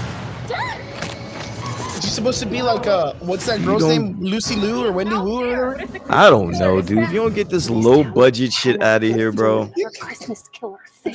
This is not good. Folks down in Newville, we liked Christmas a lot. You know what this reminds me of? He's gonna fuck them all up. This is like a really bad trailer for like those motion array effects for your video editing for TikTok or whatever, when they're like, get these effects and buy Oh, the the whole promos package and shit? $20. Yeah, get a subscription and have the best fucking effects anamorphic This looks lenses. so bad. Yeah. Look at this shit. Oh no. You're a dead one, mister. Sponsored by Spirits Halloween Store and shit. The Of mean course, the one. poo movie. Yikes. Oh no, man. I just had to get these out of the way right now. Cindy Lou who? Illuminati. George. The mean one. The actor that plays Art the Clown from The Terrifier plays the Grinch. Correctamundo. Correctamundo. Enough of the bad trailers. Enough of the bad trailers, folks. Let's get into the regular trailers. So I want to know. I want to know in the comments. I want to know out of all the trailers that came out at the Brazil Comic-Con, which one was your favorite, and which movie are you looking forward to? And is the Indiana, because I know Indiana Jones didn't come out in the Comic-Con or whatever. So does what is your hype before we even get into any of the trailers? I want to know, what is your hype level for Indiana Jones before we even watch it? Like, what's your hype level for that movie? Probably less than the Boba Fett series season 2. Not at all excited for this, dude. I mean, seeing like a senior citizen version of Indiana Jones be like, I don't know, de-aged, and then have him running on trains and have him do. I'm just not. I am interested to see what the de-aging looks like, and I don't want to get too much involved because I know that's not our first one that we're gonna watch. So, but I just wanted to know. I was very interested to know what your hype. Like, don't get me wrong. Like Michael Bencourt puts it in the comment section. He says, honestly, for my heart, my nostalgia, I'm here for Indiana Jones. It's cool to see our old heroes come back, but I kind of feel like Indiana Jones, when they did the film with Shia LaBeouf, it was kind of like the passing of the torch to bring in like a younger person to play this role, because Harrison Ford himself is getting to that age where, like, you know, he's not gonna be doing this for much longer. You know, it's gonna be one of those things like maybe in the next like year, 2 years, we're gonna put up like, yo, just to let you know in my Facebook that I was always a Harrison Ford fan before he ends up passing away, and then everybody's taking that I love Harrison Ford value moment to get likes or whatever. Listen, I am perfectly fine with him hanging it up right now. I do not need that. Cool, I don't need that movie. I'm sorry, but I was cool at the last movie. I was cool at him kind of packing it up in the trilogies, man. Like, that's why I was kind of happy. I think him as an actor, he was probably like, yo, just fucking kill me off. I don't want to be in these films.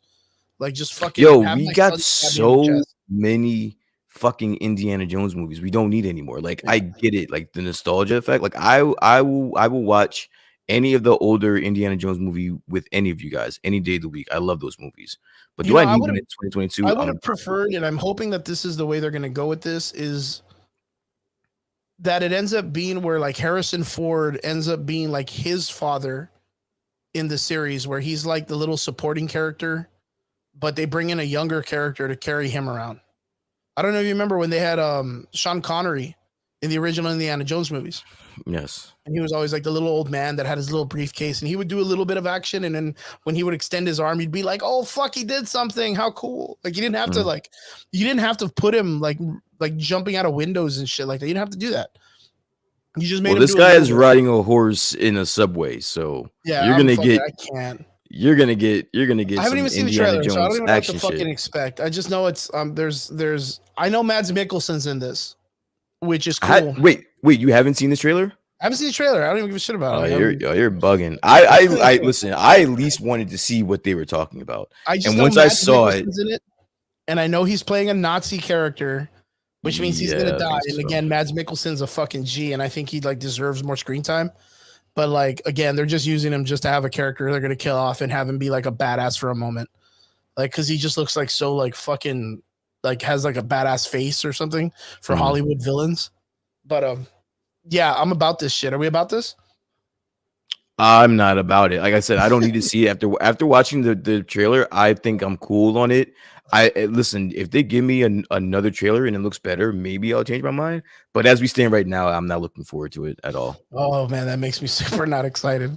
Okay, I'm ready to fucking play this now. Ready? Let's go. Yeah, man. Hey, I fucking gotta share this bitch. Where's the goddamn share button? There we go. All right, here we go, folks. I already don't like it. Look at the anamorphic lens, dude. But there's time travel. Time travel. Get out of here, dude. Oh, you know what? Isn't that what's? Oh man. The sea. So there's gonna be time travel. Okay, the professor. Just waking up every morning, wondering what wonderful adventure the new day will bring to I us. want to know who's making this movie. Those days have come and gone. Yes. Perhaps. Oh, Saw. Perhaps not. Oh, it's the dude. Cool. I don't believe in magic, Good to see him in health. but a few times in my life. Okay. I've What? seen things. There's Mads. Good shit. Things I can't explain. Mads Mikkelsen. Good stuff. And I've come to believe it's not so much what you believe. Oh, okay. Hey, it's the dude from Logan, right? That's the guy with the that weird mutant guy. He's hunting down mutants and stuff. Hey, it's that other guy. Aaron Zoloff. Armin Zoloff. The score sounds nice. So I was looking right now. I don't think Shia LaBeouf is gonna be anywhere near this. Nah, he movie, ain't gonna be but- in this shit. Shia LaBeouf ain't coming back. He's done with this. That CG looks shit, dude. Yeah, look, he's got a fucking horse on the subway. This looks fucking garbage, dude. I mean, I get it. I'm not gonna put Harrison Ford on a horse in the subway for reals. But this looks like it's bad green screen and TikTok videos, man. Like that just it's not even looking straight at the train, man. It just looks real weird. Like, does that not look weird to you? This him on a horse looks weird to me. Let alone him being in the subway or Look at his angle he's looking, and the movement of the background is going straight. I mean, for the fact that you're trying to CGI a background of It's behind fucking wild looking, man. behind like for this fame, it actually doesn't look as bad. Shy doesn't want to act no more. Yeah, Shy's kind of done with it. I would have loved to have seen him in this movie though. Dial of Destiny. So like, okay, go back one frame and the horse looks weird. Oh god.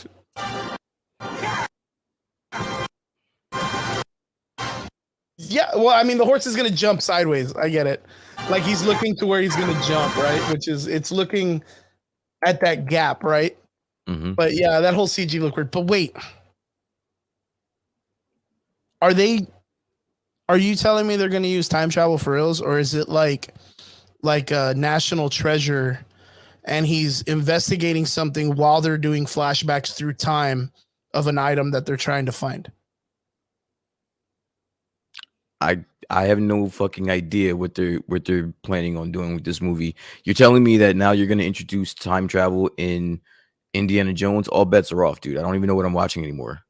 Like it's passing the threshold into like, you know how Fast and Furious had that threshold that they just like When they went to space? where they just belly flopped over that line and just took it to a whole nother level. That's what we're doing with this one. So they're asking me what to expect in this movie. I don't know. There's fucking time travel in it. I don't know. Just making sure that we both see this. This is like a ribbon, right?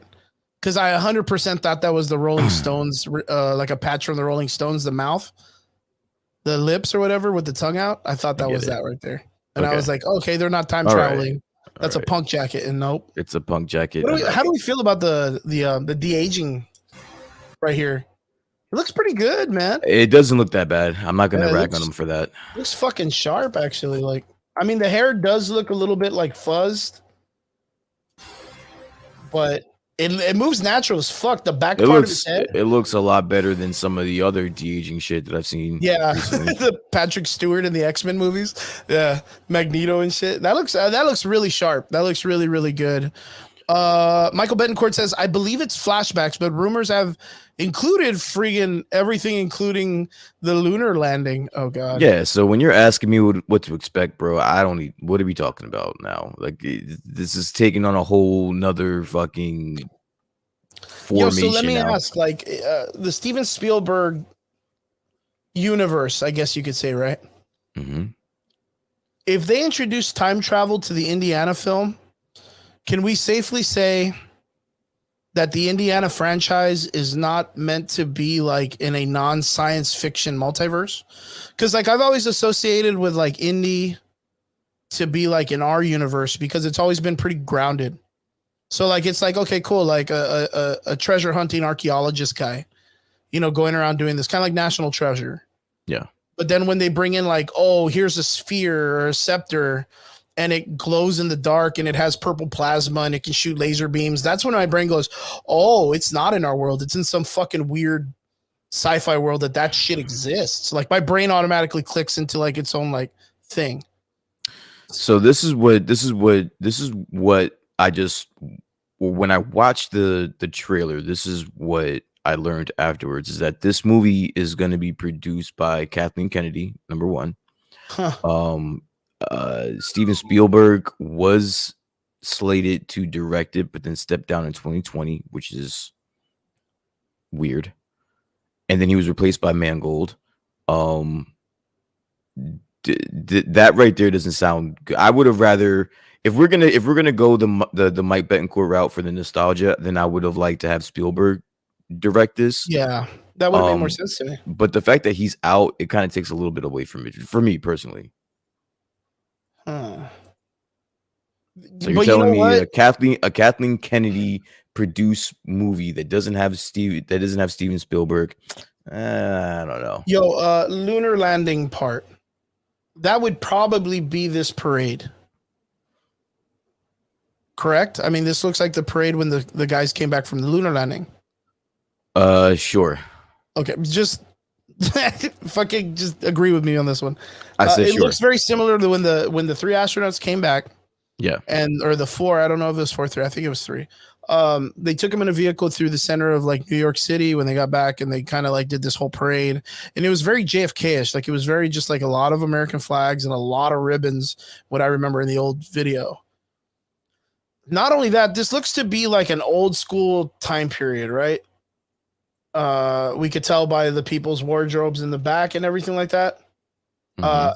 Indy is fairly old in this still. So I'm guessing there is going to be some type of time travel. Yeah, how the fuck are we going to explain why Indiana Jones is still alive? Like this motherfucker should be dead. Like he should be dead. He's old as fuck. Yeah. He was fighting the Nazis, bro. Mhm. And this guy is on a fucking horse in the subway, dodging bullets. He just punching protesters? Yeah. He's just knocking motherfuckers out of the that's Harrison Ford. They're just like, Harrison, you just be yourself, dude. We're just gonna videotape you for 15 minutes, and he's just knocking motherfuckers out, dude. Yo, if we get a shot of him punching protesters and calling one of them a snowflake, I'm walking out the movie theater. No, dude, that's horrible. I'm walking out. This is the guy from Captain America, Arm Zoloff. Remember the little tiny scientist guy? Yeah. What if he's playing Arm Zoloff in this movie, and they're just gonna connect Indiana to Marvel and shit? Dude, you might as well. You might as well. Might as well. Look, they're in the Millennium Falcon, dude. See, what is that? They're going back in time, bro. Yeah, it's a World War II plane. It looks like a bomber style plane. They're about to go back in time. That looks like the right Millennium there. Falcon, doesn't it? And shit. Oh, is that what that is? Get the fuck out of here. Is that what the background is? Like a wormhole or some shit? That's what it looks like. That's a fucking wormhole, bro. They're going back in time right now. Not about it. They're going back to 80. They're going to 85. They're going to 85 real quick. I am not about this. This is not. Nah, I'm joking. I don't know if there's time travel in this movie. I mean, I talked about this before. You guys all know my opinion when it comes to like a franchise establishing time travel. It's very disappointing because then it's going to go back and it's going to make all the wrongs right and all this other bullshit, which is going to probably be where they get short stack when they bring him back because they're going to time travel, bring him back into the future or whatever. And then that actor's going to come out for 20 minutes or whatever. I am not excited. That was dumb. 10 out of 10. Fuck it. 10 out of 10. 10 out of 10. Yeah. How do you feel about it? I don't know. So, but listen, all right, maybe you already said you're a 10 out of 10. So I just read what the premise of the movie was because even though I watched the trailer, I still have no fucking idea. So it says in 1969, American archaeologist and adventurer Indiana Jones lives against the backdrop of the space race. Jones is uneasy over the fact that the U.S. government recruited former enemies to help beat the Soviet Union in the competition to make it to space. His goddaughter Helena accompanies him on this journey. Meanwhile, Voller, I don't know who that is, a NASA member and ex-Nazi involved on the moon landing program, wishes to make the world into a better place as he sees fit. So I don't know where we got the rumor of time travel, but it doesn't say anything about that in here. The historical person they brought in to help him is Kanye West. Have you seen all that shit that's going on with it, man? What do you mean? I can't fucking escape He it, was bro. on Like, fucking Alex Jones the other day, and he said something that he loves the Nazis and yo, I didn't even know that InfoWars was still on. Like, it was still a it's thing. still going on. It's still going on. Yeah, I used to. You know what's really fucked up? I used to like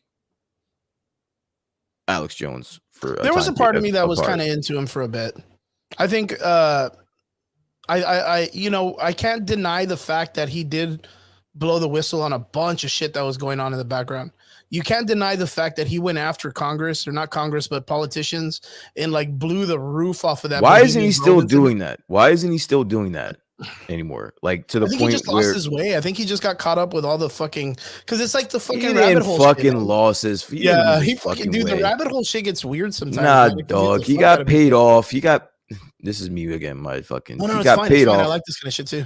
He got fucking paid off, and now he's on the other side now, bro. That's what happens. You think so? You think he kind of like, you think he switched?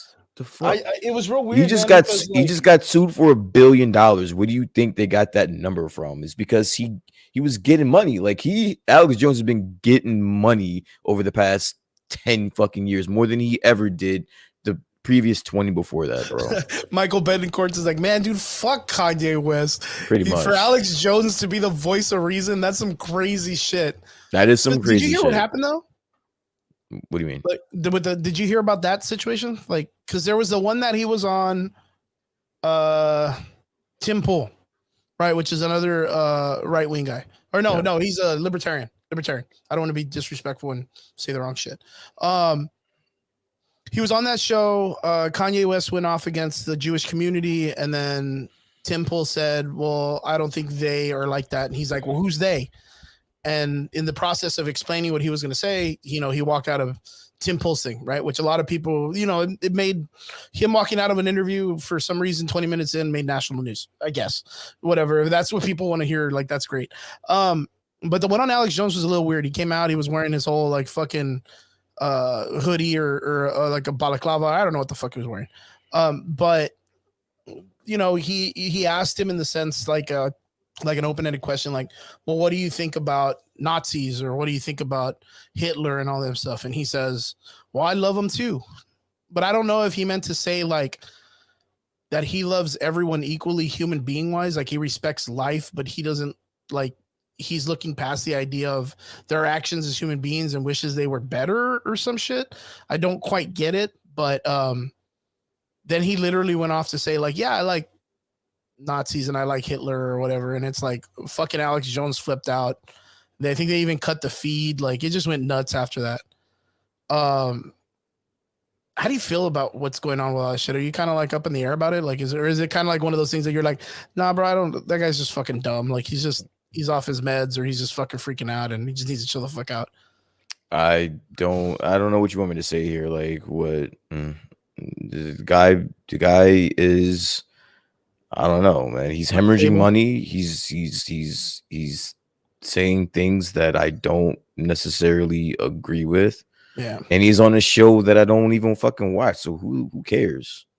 Why does it matter what he says? Why does Kanye have so much influence to where this is such big news? Why is it that we in society have to make this guy, you have to put a guy of this magnitude, put like him on such a hold on one second. Why do we put him on such a plateau to where this is consuming the content that we see when we scroll down social media? It's been a good 10 hours of me scrolling and seeing nothing but that. Kanye. Like that's weird to me a little bit. I think it's just because of the drama. I think that's just what people like, and it's just what's in front of everybody. It's the popular thing. It's the hashtag. It's the trending algorithm. It's what gets people to view this stuff. Now I get it. I mean, I understand. I sucks. understand why. I understand why. I think the dude just. I don't care. I don't care whether he gets help or whether he doesn't. Like that's for him. That's for him. Yeah, That's his for him. life, That's what I'm saying. I really don't know what to say to that. I think the points he was trying to make aren't valid. I don't think they made any sense. I think there wasn't, although it to him it may seem like a lot of thought was put into that, but it's clear that if you just do research, that most of the shit that he made was just irrelevant points. What was the redeeming quality of the Nazis? That they build super highways to kill Jewish people? Fuck, I don't know. Where like all right, for in that case, I would find it hard to believe that at some point another human being other than a Nazi would have figured out how to make a fucking highway. Like I'm failing to see the significance of the Nazis being the creators of super highways. I don't understand that. I think it was the scientists that they had that were part of the programs that were creating the thruster technology that they had going on. I think that was the thing that was like far. Who the fuck cares? Sometimes just because that was the start. That was the whole concept of the space race.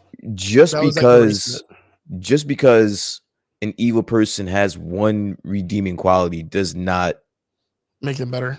Overcome. Yeah, it doesn't. It doesn't make them overpower what it is that they. Yeah, like what are we talking about? Why is this news like this?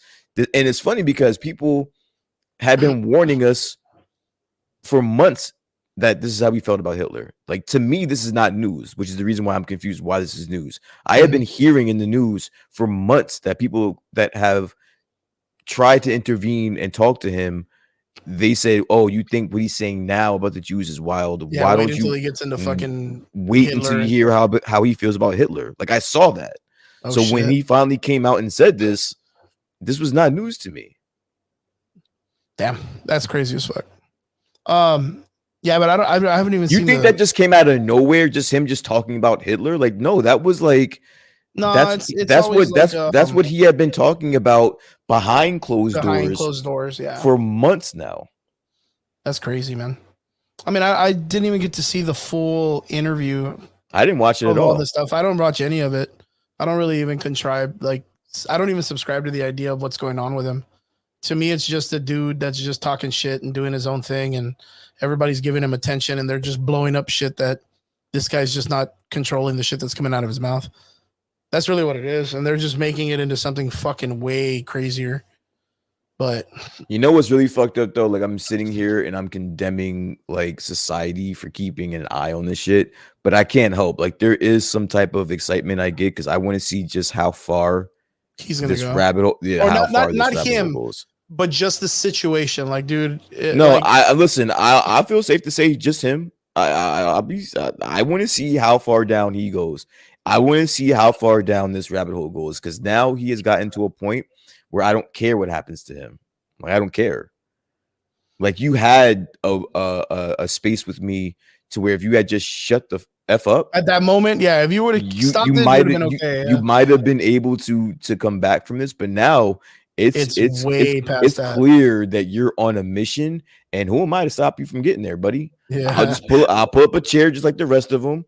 I'll make sure I have my favorite popcorn ready, and I'll see exactly how far down this hole go. Yeah, it's pretty fucking. It's a weird situation. I still don't know what it really is all about. Because like I said, like I've been getting the information just from like people telling me, "Oh, did you see this? Did you see that? Did you see this?" And I'll be like, "Yeah, sure, dude. Like, yeah, the YouTube Shorts or whatever. Yeah, just told me." But yeah, I don't know, man. I think this guy's a little bit too far off his rocker.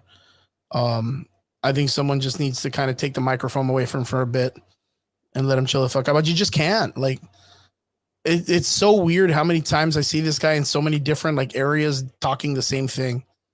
Like, yo, Dude, listen to this. So I know you haven't been keeping tabs I haven't. on this, but Mike brought up something that was very interesting in this whole thing.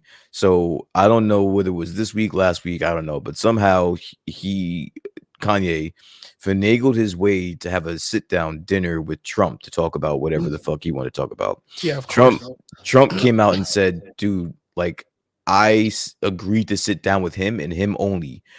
And comes to find out that Kanye came to this dinner with like those other An two entourage. schmucks. Yeah, like the other two schmucks he had on the on that Alex Jones podcast with. And Okay. they don't, like, Trump has beef with them. He has an issue with them. So he brought them uninvited to this meeting. And so now Trump is already pissed off. And so the conversation that Kanye wanted to have was to ask Trump, who had said a week or two ago that he is running for presidency again. Kanye went and asked him if he could be his running mate and be his vice president. Yeah. Oh my God. The balls on this guy, bro. Yeah, man. I like this whole like idea that it's like that TV show Empire, This and like is someone great. went to Trump, like if he was like street cred in charge of a part of the city, and they were like, "Yo, what's up? I brought my entourage," and he's got beef with like two other parts of his entourage. Yeah, see, Mike said, he said which he took a Nazi. I forgot which one it was. It was the one of the guys that he took with him. Trump has an issue with that guy. I forgot what the guy's name. A Nazi sympathizer. Because the guy's just a piece of shit.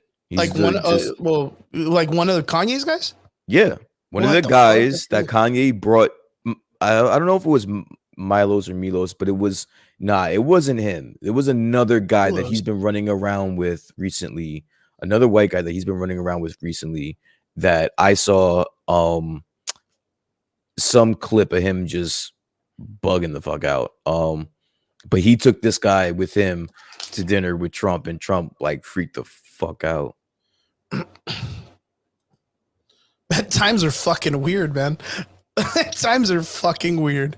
This is some weird shit. Do I have to kind of like get more like? Do I have to put my tin hat on and try to like research a little bit of this stuff sometime? Yeah, I mean, you don't have to. You don't have to. This shit. I've been okay without it in my life. Nah, this shit will play out in front of you. You can't miss it. Like, you can't hide from it. You can't run from it. It's gonna be everywhere. There's nothing you can do. God, that's fucking horrible. Okay, let's get away from that crazy shit. Kanye, let's not talk about this dude. I don't even know how he came up. I just wanted to bring him up. I don't even know why I fucking. As soon as you brought him up, I'm like, yeah, damn, like bro. the conspiracy fucking just jargon popped off the top of my head. Like when we started, oh, you know what it was? It was I saw the guy from Captain America, and then I remembered the Nazi thing because of Captain America, and that's when I was like, hey, Captain America, Nazis and shit.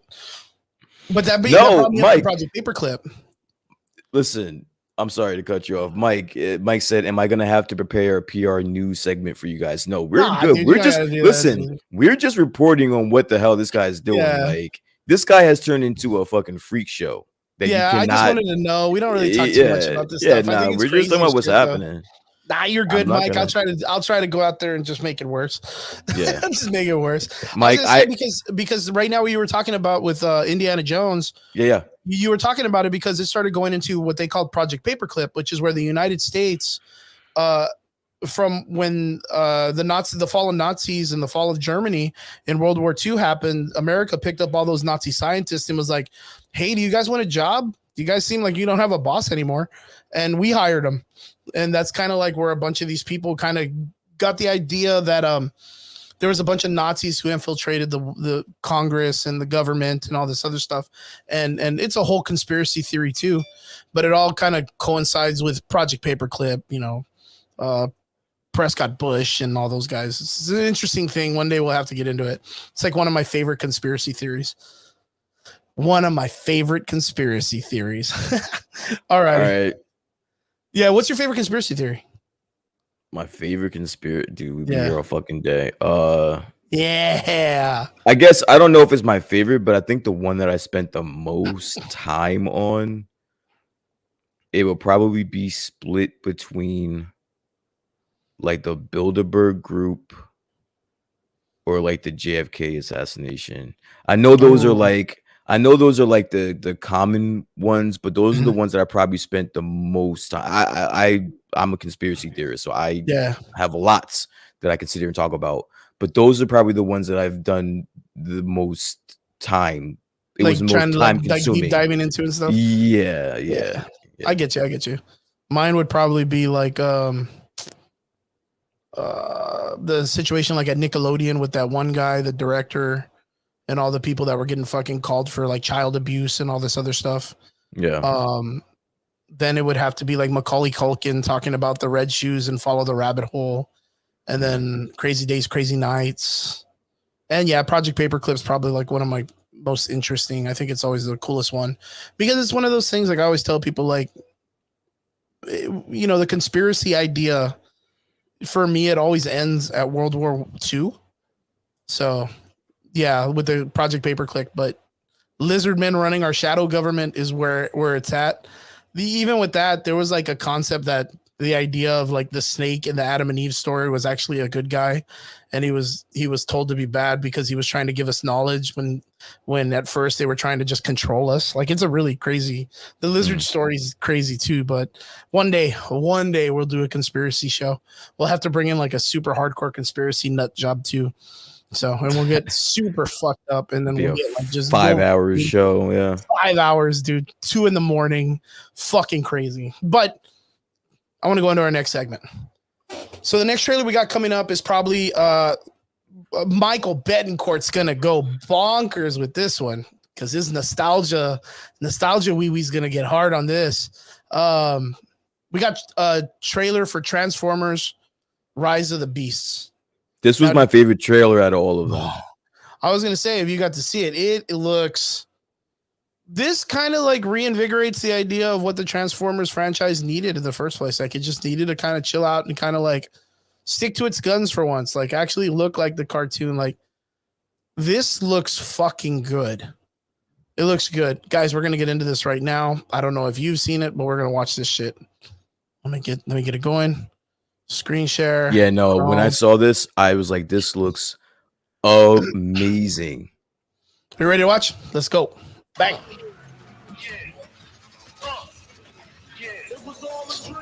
Go back a little bit. I want to see this guy jump out of the car in full screen.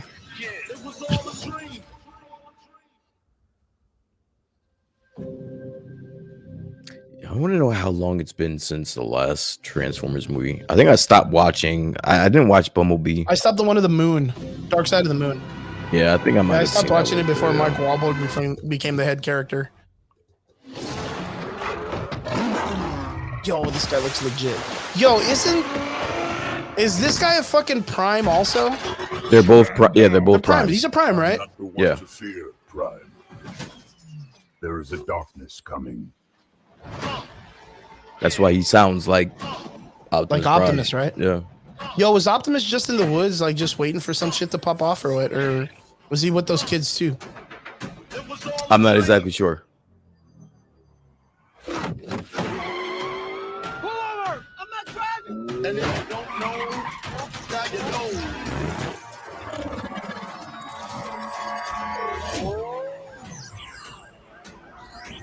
Oh, that's bad. Dead. That cop dead. He's that definitely Transformer dead. killed a fucking Or at cop. least paralyzed. Yeah, paralyzed. Forever. Completely fucked up. That girl That's looks cool. great. That character looks fucking right out of the cartoon. No, this whole thing looks great. Like everything, all of this shit looks good. And future. This looks fucking fantastic, dude. You've never faced anything like this. Let them come. Fucking Captain Marvel comes in and starts punching out motherfuckers. You never faced anything like this. This is look. This is dope. Look at that shit. Yeah, boy.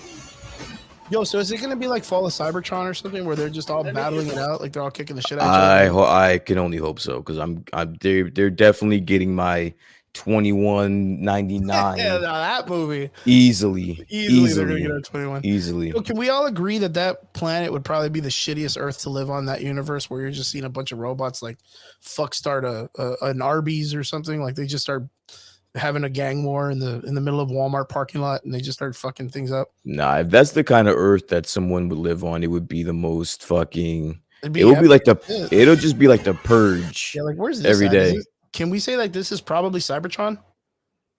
Like Okay, this background. I hope so. I mean, I would probably think that it's probably like the first war. I was gonna I say, mean- but isn't Cybertron like a dead planet? It's dead though.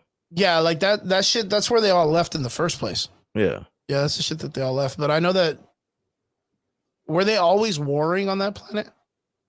I want to say like every time like I've seen something about it, like they just never were cool. There was Cybertron was where the Optimus Prime and his boys and fucking Megatron, they would just always the Decepticons and the Autobots just were in a never-ending war on Cybertron. Like that's what the whole thing is.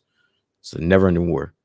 But it's like the fucking Bloods and the Crips. Like, I mean, every time I hear like the Decepticons talk, it's not like they really just like. It sounds like Megatron just really doesn't like Optimus Prime. That's the beauty of something like Transformers. You don't need there Like, you to just don't be. need a fucking reason.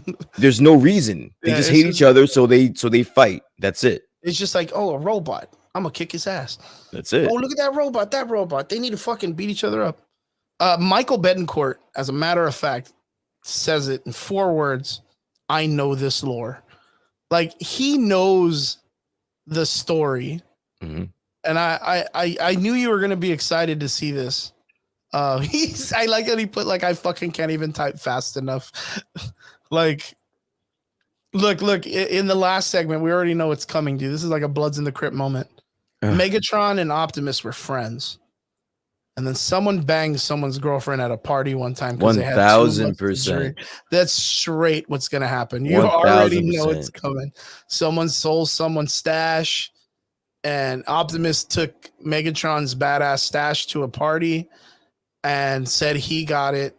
And Megatron was like the laughing stock.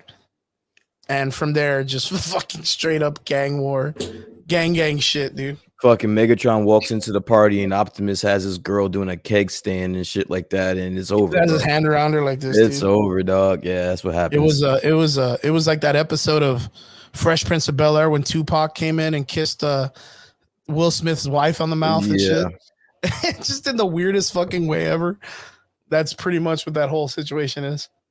10 out of 10. Can we agree with this? Oh That yeah, this yeah, looks yeah. really great. Yeah. Super cool. Listen, this could be the only trailer I get from this, and I'm still gonna watch it. I hope they don't come out with another one and it looks worse than this, because then I'm gonna be sad. But they don't need another trailer. Like you're good and sold on this one. I'm good on this. Yeah, just give me this one trailer and I'm watching it. That's it.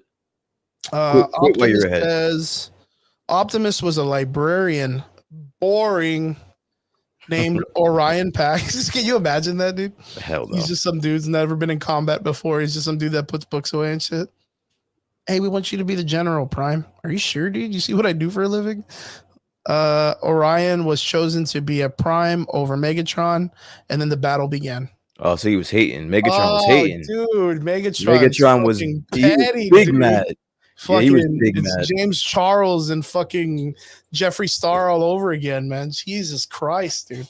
Yeah, I hate to kill you, man. Hey, that's that'll make an 80s show kids cartoon easy, dude. 1000%. Yo, but straight, this looks super fantastic. It looks good. Can't wait. What's that? Is that the Beast? Is that the Beast logo? I think so, yeah. And then that's got to be the Beast Decepticon logo. That looks evil as fuck. And then there's the regular Autobots. I like this one. She looks so good. Her character looks super like. That looks super. Looks like the toy, man. Did you guys see the new Logo Flash movie? Lego Flash movie. Not yet. That's the Maximal logo. Okay. And the Predicle logo. Yeah, I thought so. There's the 2 Beast variations of the Autocons and Decepticons. But yeah, overall looks really good. Fantastic. Can't wait. Looks sharp.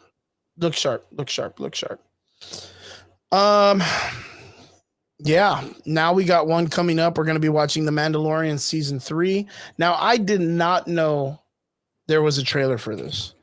Yeah, I'm gonna be honest with you. I failed you guys as a nerd, and I heard about all of the trailers, and the one that I did not get to see has been Mando season 3.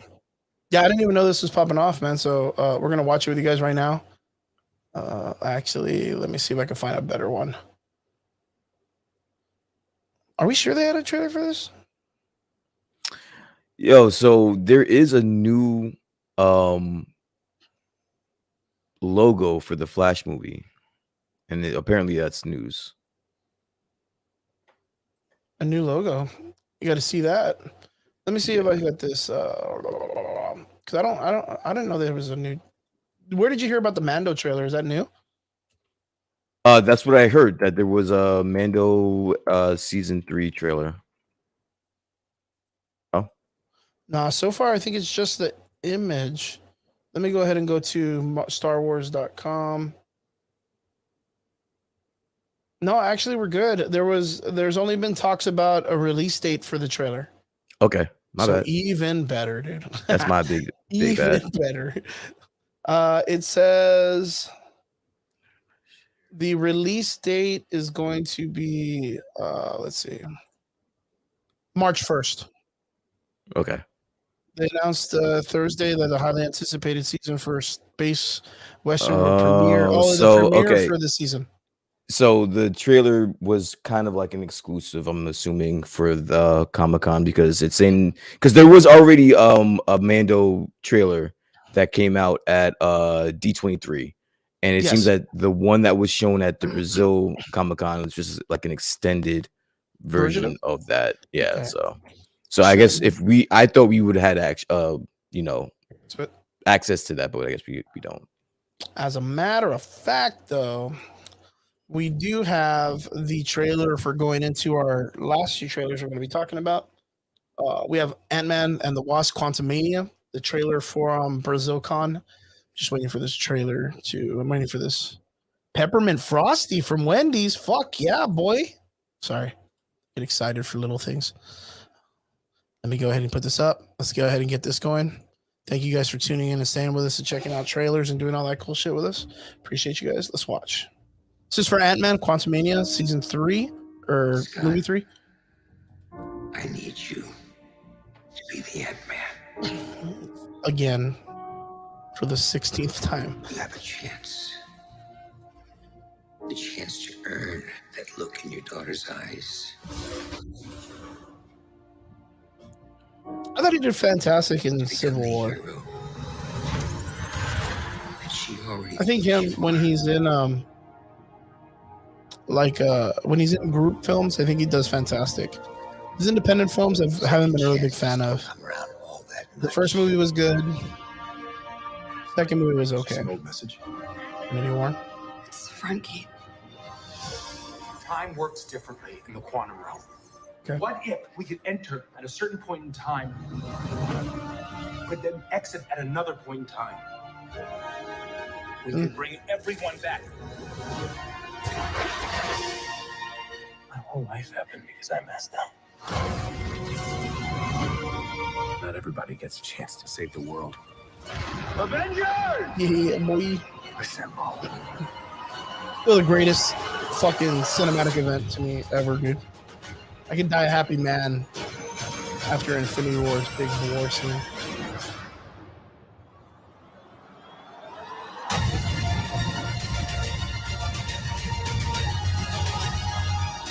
Movie looks crazy though.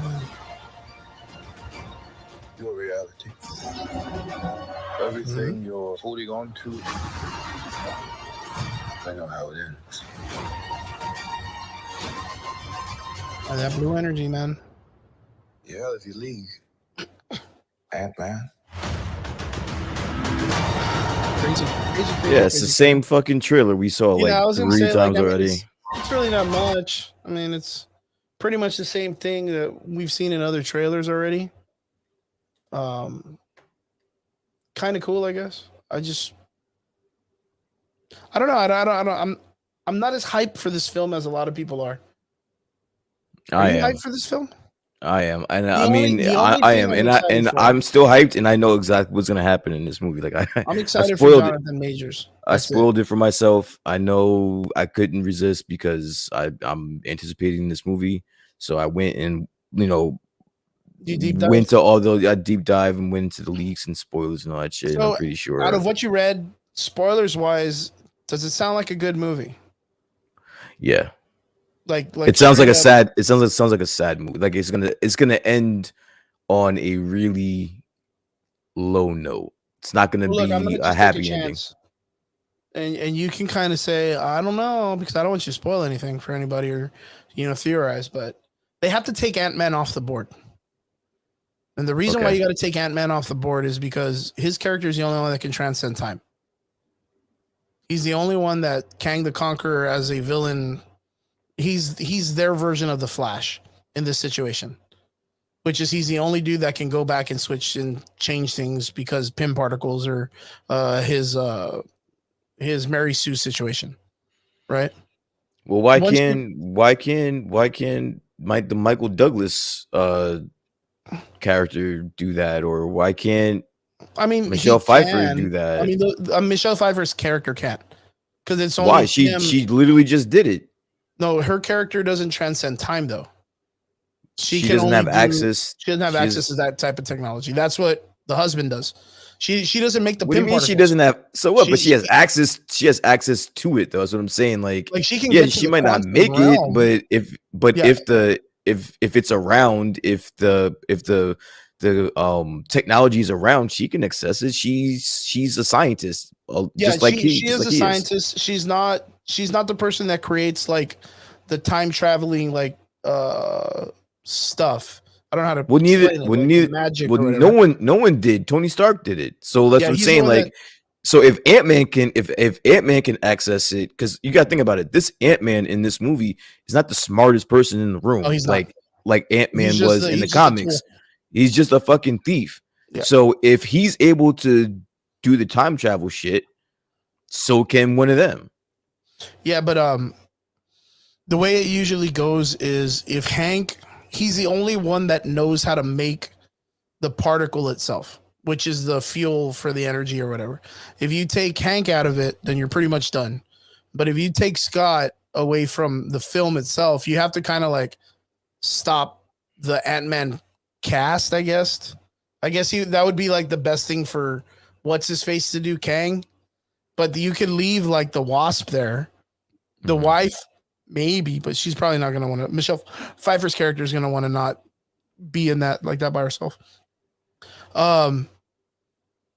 If it's going to be like a sad film, I'm guessing like Hank and Scott and the mom are going to be the characters they're going to take out, and they're going to leave Wasp, and they're going to leave the daughter, and the daughter will be the character that she's supposed to like portray, and she's going to have that initiative to go and find her father in the quantum realm or find a way to get him out of it, because they're going to like trap him in there, and they're going to try to trap Kang, and Kang's going to get out and leave them behind, and they're going to stay trapped. And that's what I'm guessing was going to happen. And then later on in the Kang dynasty, like Ant-Man will come back and he'll be like, hey guys, what's up? I've only been gone for 4 hours. What's going on or whatever. Same thing from Infinity War. Am I kind of close or no? I mean, I can't confirm or deny. I mean, I was like, oh man, but it's just like I mean, see that if you were right, then fuck the spoilers. I mean, we can already take the spoilers we can claim already out of take it through. It's just the way I see it is like that's what they do to the Flash in a lot of the Crisis comic books. They'll automatically at the very beginning take the Flash out of it completely, and the reason why is because then the Flash can just run back in time and just stop the dude from doing what he's gonna do. Yeah. So like, and it's kind of like the same thing like Superman, right? Or Batman. Like that was the thing about the recent one that happened, which was the zombie story that happened in the DC universe. Like the moment it started, like the Flash was taken out and Batman was taken out, because everyone would be like, oh dude, Batman with Preptine, he can stop anything. And then the fucking writer's like, well, guess what, motherfucker? Batman just ate a bad sandwich and now he's a zombie. And you're kind of like, oh, fuck, Batman's out of the equation. They're all fucked, dude. They're all fucked. That's kind of like the way it goes. Yeah, Ant-Man, Quantumania. The only thing I'm really excited for is Jonathan Majors, of course, to finally see Kang, to come out, see what they're going to do with his character. From what I've heard, backstory wise, is that this Kang that's in the quantum realm is going to be the major villain for the entire saga. Like, he's going to be the main one. So there's going to be a bunch of different, I guess, like iterations of Kang, which is what, that's what they have to convey in the story, that this guy's like a multi-level threat. There's a billion of him, but this is like the ultimate variation. I think that's what we heard. I'm hearing that this version that we're seeing is Kang the Conqueror. Kang the Conqueror. Okay. That's who we're seeing. Correct. Okay. Have you heard, and I have to ask this because this goes out to everybody in the comment section too. Have you heard the rumors about Deadpool coming out in Loki season 2? And how what's his face? Owen Wilson and Miss Minutes are going to be in the Deadpool movie. Have you heard this? No. I bring this up now because we're talking about Kang the Conqueror and all this time traveling shit. So apparently, and I hope they do this because this would be smart as fuck, they are going to do a very interesting take with either the Deadpool movie or Loki season 2, where when they introduce Deadpool, it's going to be the Deadpool versus, or Deadpool kills the MCU, but it's his comic book, the Fox version. So what it is in that comic book, Deadpool goes around and kills like everyone. He kills every superhero, every supervillain, everybody. He just kills everybody. He does this in the Loki show. So apparently Deadpool is going to be one of the major villains in either the Loki season 2 show, or it's going to be part of the Deadpool 3 film. Have you heard this yet? I said no. I don't have no idea what you're talking about. I don't see him. I don't see the first time that we see Deadpool being in a Loki show. So the reason why is because the Loki season 2 is supposed to be very big on the whole multiverse saga, right? So I did hear like it's not like a way to describe Loki season 2 was like it's not what we expected to be. I did hear that. Yeah. And I think, but I don't know what that. I didn't know what that meant. I think the reason why is because it's not going to be with a timeline where it separates. It's going to be where the multiverse. It's going to be straight up multiverse now. So instead of it being just strictly like, oh, well, we're going to go to this timeline and fix a timeline. We're going to go to this timeline, fix a timeline. Now it's all based on we're going to go to this multiverse and fix the multiverse here where the timeline's branched and all this stuff. So what apparently they're saying is that Deadpool, and the reason why is because Tara Strong recently tweeted out to Ryan Reynolds as Miss Minutes and was like, hi, it's nice to see you again. And then Ryan Reynolds as Deadpool responded back like, hey, it's nice to see you. And the reason why is because apparently Deadpool is going to make an appearance in Loki season 2, that he's going around and destroying the Fox universe. And it's supposed to be a kind of like the MCU version of Deadpool kills the Marvel universe.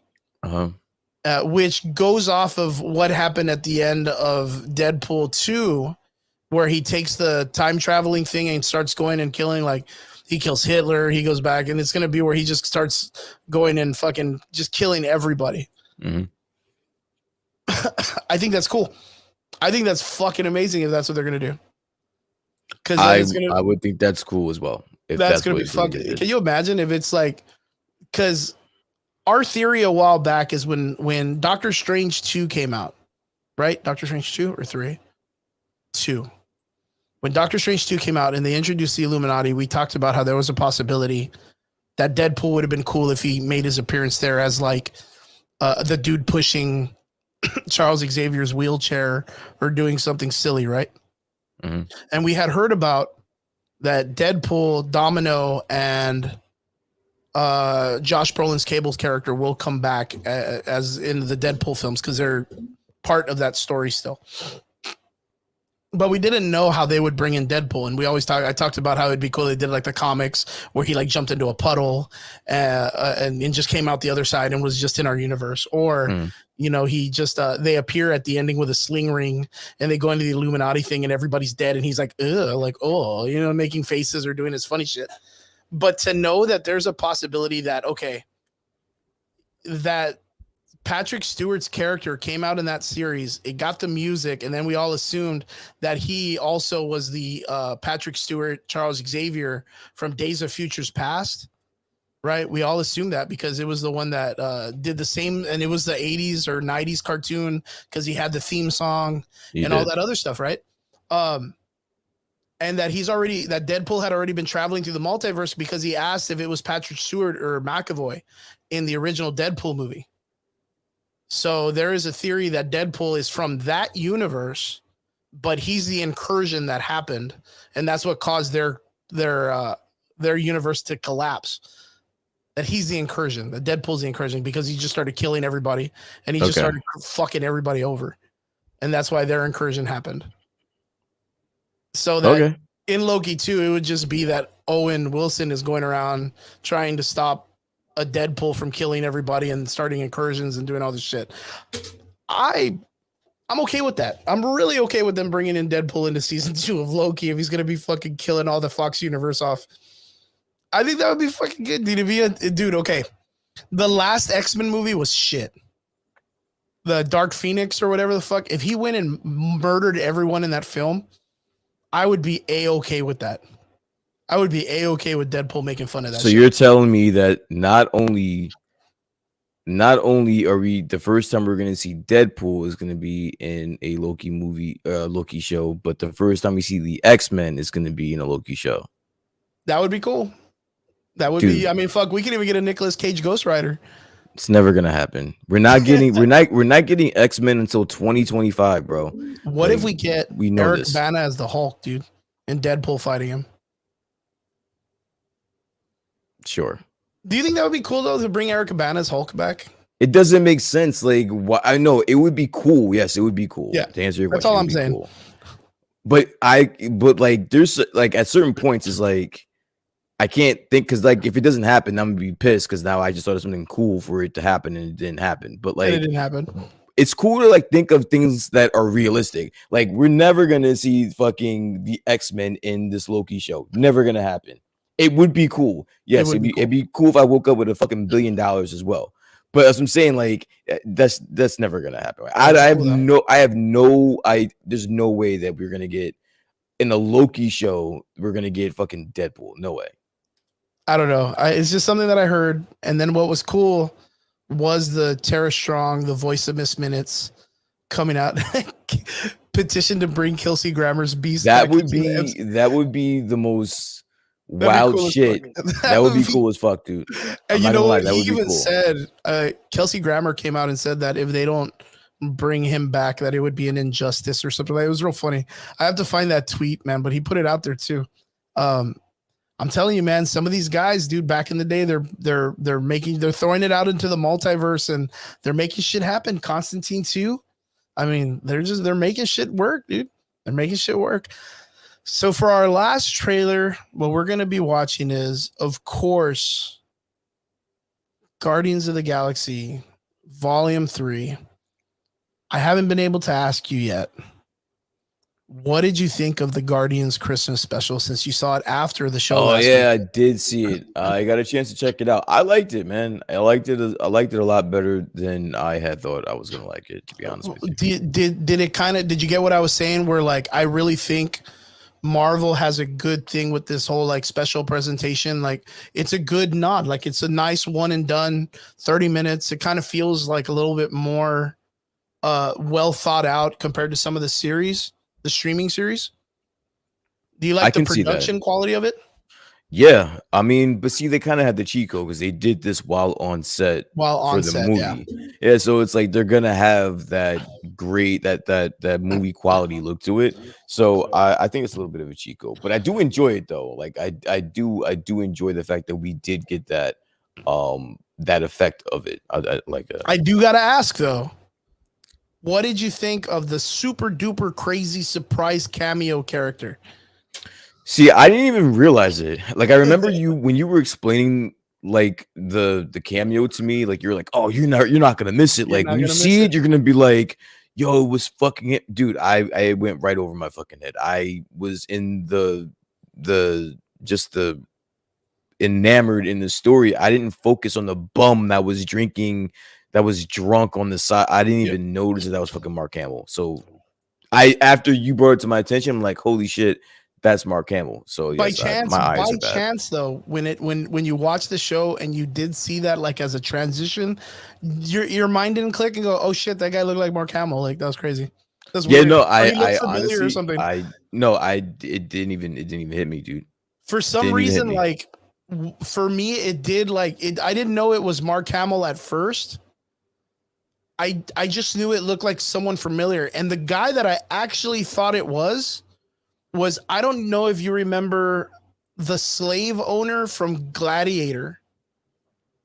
Do you remember that old man that was with the Gladiator movie, the old one with Russell Crowe? Yeah, I don't. Yeah, I don't remember. He's this very interesting looking Greek old man, and I had seen him in other films, and he always kind of comes out like that, where he's kind of like dingy and drunk all the time, and I was like, oh shit, like kind of looked like him. That was weird. Like it looked purposeful. But the other thing that was really cool is originally Mark Hamill had been on set, and a lot of people were talking about a cameo that he was going to do. And I originally thought he was going to be Santa, because Santa is one of like the most Omega level mutants in the MCU. He's probably one of the strongest characters. He's tanked the entire X-Men crew, but he's a pretty G individual. And I would not have been surprised if Mark Hamill sat in as like a behind the scenes, like, oh, Santa Claus was actually there. Because the cool Easter egg is it's very similar to what movie that dude, what's his name? The fucking actor guy. Footloose, what's his name? The fucking dude. Kevin Bacon. It's like you remember he was watching a sci-fi film in his house, and in that part the guy goes, oh, Miss Claus, you're okay, you can stay, but Santa, you have to leave Earth. And then he gets banished to space.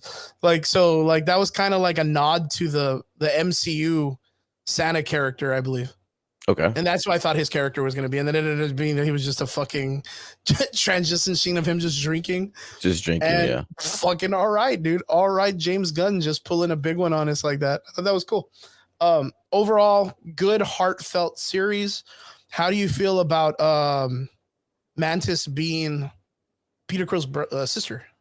Or stepsister or sister? I thought it was cool. I think that's something that hopefully we'll touch base on in the movie. But I think everything that we learned in this special presentation, I think it makes the Guardians movie just a little bit more interesting, personally. Yep. See, even Mike knows, which is a good nerd fact. Santa is an Omega level mutant. The dude can like materialize shit out of nothing. He can pretty much create realities. But to add on to the Guardians of the Galaxy Christmas special, this week we finally got a trailer. Because of Brazil Comic-Con, we got a trailer release, which happens to be, I think, the trailer from San Diego Comic-Con. Okay. Right? This has to be the same one. Yes, it is. It's a very interesting trailer. It's got a lot of things in it. And I do believe we get to see our first iteration of Will Porter as Adam Warlock. Mm-hmm. So, have you seen the trailer yet? I have. Oh man, let's get at it. I have. I'm super excited, man. It looks good. Anybody out there? You ready? Let's do this. Guardians of the Galaxy 3, the official trailer. We were gone for quite a while. Oh, that's the What happens next? the one from the Christmas special, the vehicle, the Bowie, right? The galaxy. The Bowie. It's from Bowie. the last. It's from the last Guardians movie. Hello. We come in peace. Oh.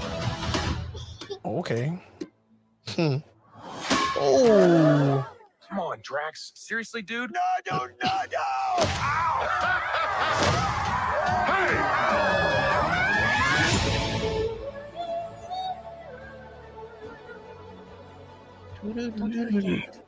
Always got the new headphones. Where are we Oh. from?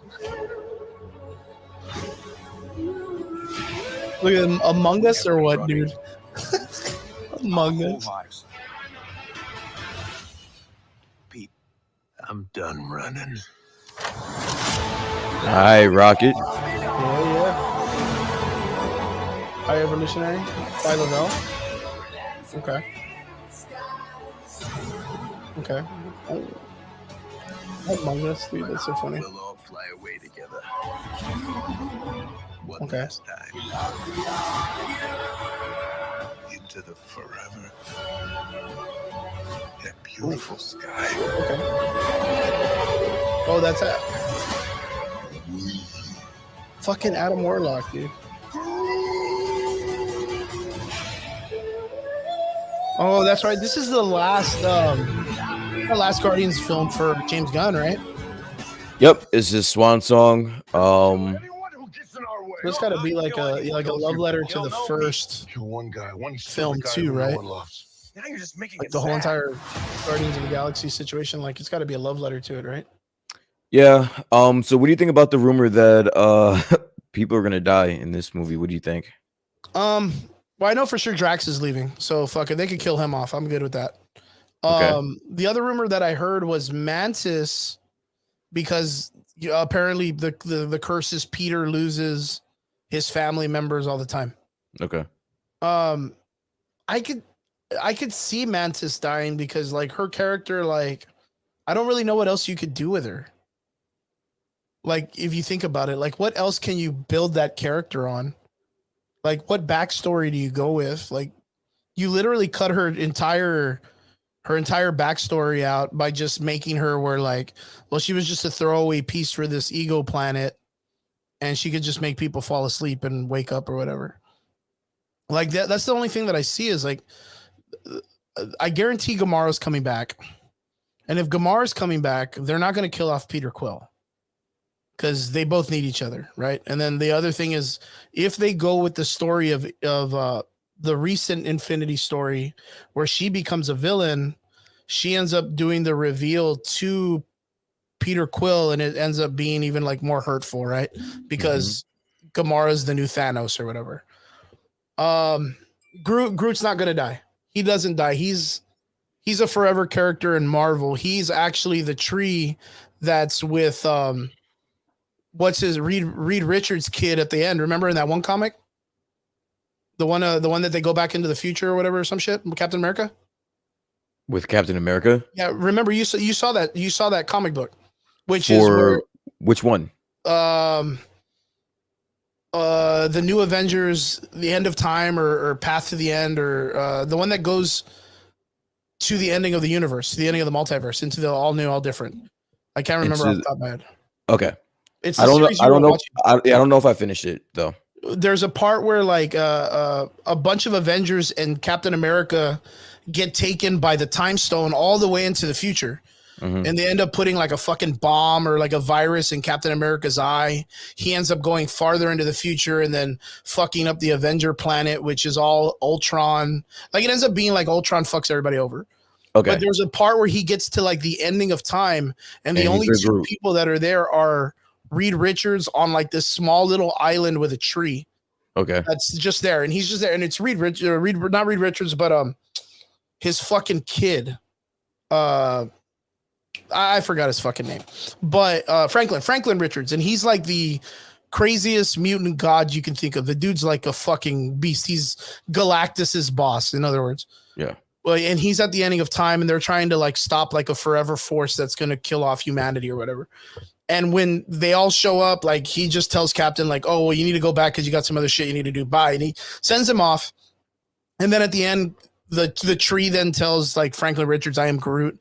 And he's like, yeah, I like him too, or whatever. And then you find out like, oh, fuck, Groot is there with Franklin Richards at the ending of time, like complete ending of time, like hundreds of years into the future. Oh shit! Yes, I do remember what you're talking about. Okay, that definitely rings a bell. I've been watching a lot of shit. I can't remember exactly which one that was. So we can assume that Groot's character is going to be like, since he's the last living member of that tree species, he's never going to die. He's going to be there to the end of time. You went all the way the fuck over there just to let me know that that Groot is not going anywhere. I have to make sure my boy Groot is not going to die. Groot's not going to die. If James Gunn kills Groot, fuck James Gunn. I know that there's a lot of push that Rocket's going to die. And I think that that's an easy call. I think that's easy. But the reason why I don't think that that's going to happen also, and Michael Betancourt, I know you're here, and you could tell me if I'm wrong, but the reason why I don't think Rocket's going to die is because he has to train Nova. He has to train Sam Alexander to be a good Nova, because Richard Rider doesn't train him. And I know he's one of the people that trains Sam Alexander the Nova. You can correct me if I'm wrong, but I know that Rocket plays a big story on the Nova like character himself. So I don't think Rocket's going to die. Who I think is going to die is I think it's going to be like Nebula. Because Nebula at this time in the comic book, she had already been dead. She died during like the Thanos saga, like the Thanos Infinity story. She was like tortured and all this other and Drax is going to die for sure, because I believe that when we saw the Higher Evolutionary for the first time, this person, there it is, watch. This part, I think that's Phi Lavelle. And Phi Lavelle is another fucking super strong character in the Guardians of the Galaxy team when Adam Warlock shows up. I think she's going to be one of the scientists, the race of scientists that help this guy out, the Higher Evolutionary, and he's going to be working with the gold people with Adam Warlock. The Higher Evolutionary upgrades Adam Warlock. You see, he knows it too. He remembers that shit from that's in the old school comic books. But he's going to be like his muscle. He's going to be like, they're going to be part of that cultist church that Adam Warlock finds. But Okay. I the name of the fucking scientist that this dude's a part of, the Edams or the Edomites or Edamame, I don't know. But I think this chick ends up, yes, I think exactly. I think this is going to be Phi Lavelle. Drax is going to die, and he's going to find out that his daughter, Moondragon, is still alive. Okay. And that's this chick's girlfriend. Like, they date in the comics. Yeah, the Church of Scientology. Yeah, that's exactly who it is, dude. Scientologists are in space, the Higher Evolutionary. Can we all assume that this is a fucking, like, these are all immigrant characters on Earth or what? No, that's counter Earth. Okay, so they're gonna do counter Earth from the comics. Yeah. So these are the new people, or the new. Those are the Rocket Raccoons that actually. Yeah, but they have a name. They have a name of their race, which is like the new humans or the new people, NU people. And it's the people, it's the creatures that the Higher Evolutionary kind of like creates, right? Yeah, he basically I don't know, man. It engineered- just looks like a bunch of furries to me. Yeah, he engineered these. Yeah, he people. engineers people. So that means, so is that like the city? Like, I thought they were flying into Manhattan earlier. No, from what I'm hearing, it's other counter Earth. I'm sorry, I was about to say other Earth, but it's counter Earth. Yo, do you guys have these triangles there in your area off the bay? Is that the Hudson Bay or something? Triangles? Yeah, like these see this here or no? You probably have to blow up that shot or something, but there's like a building here that looks like the one in Australia. Oh, you're asking if we have that? What are you asking? Yeah, me? like in New York. Because what is it? I guess this would be like, I mean, can we agree that kind of looks like New Jersey a little bit? Or not New Jersey, but New York?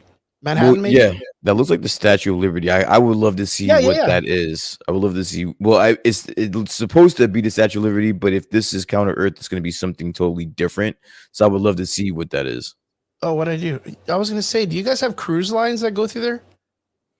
Well, it's the Hudson River, so yeah, you have all types of things going. All types of shit there. Yeah, because have cruises that go through the Hudson River. Is there like a cruise that goes out of there or no? Yeah, that's this. We have ferries that go to Staten Island. Oh, and, I mean to Ellis Island and to the Statue of Liberty. That would be like the one that came out on like the Spider-Man movie, right? Like where the one that gets cut in half and shit. How do you think people get to the Statue of Liberty? I thought you guys just took the Bowie, dude. No, I don't know. Bowie? I thought, yeah, I thought you guys took the spaceship. I thought you guys had Spider-Man hands, bro. I thought you guys just fucking swag everywhere like that shit. Nah, we take ferries and there's boats and shit in there. Yeah, it's a Good bunch stuff. of shit Good there. stuff. So the idea is that, okay, The other thing that I heard is someone said that you guys don't really have like the mountaining area, which is over here. There's mountains up here. Do you have that over there in that area? Like, Yeah. okay, so demographically, this looks like Manhattan. If I were to take a guess, I would say that this is a shoot of New York. If I were to take a guess. But the idea is that this also might be, because what I thought was this was going to be a part of Earth that the world just deemed an area for immigrants from other planets that were like, hey, well, we're displaced like the Asgardians after Infinity War. Okay. Like that's what I kind of did. But the idea of them having like a counter Earth makes sense with this shot. Where is it? I just saw it earlier, which is when the ship like breaks through right there. This part. Because that looks like a jump, right? Like one of the jumps, but it looks like it's like it's crashing through it.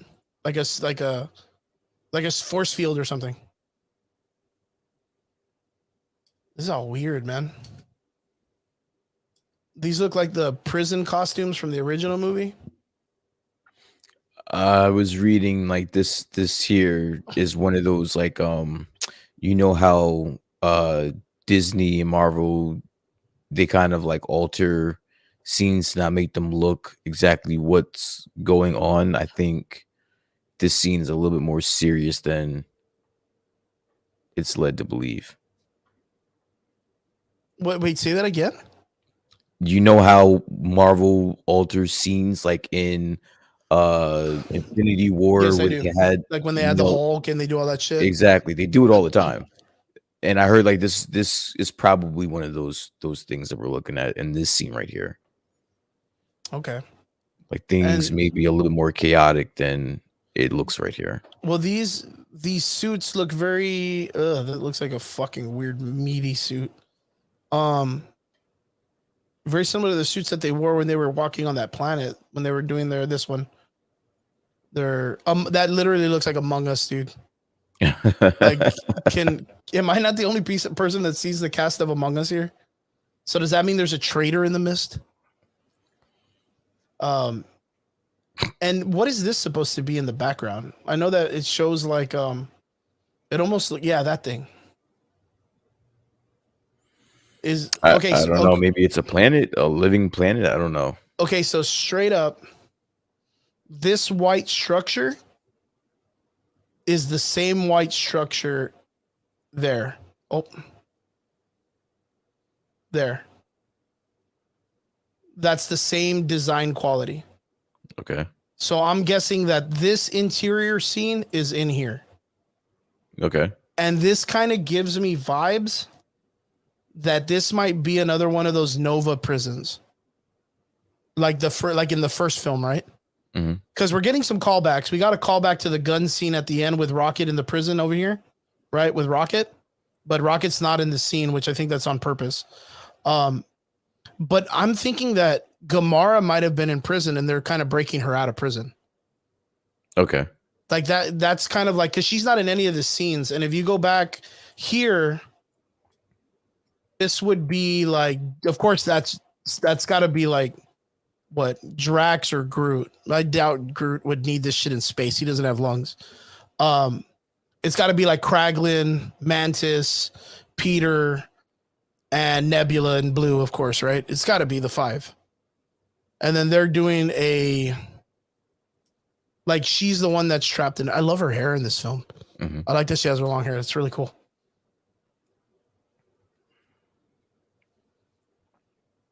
I don't know, man.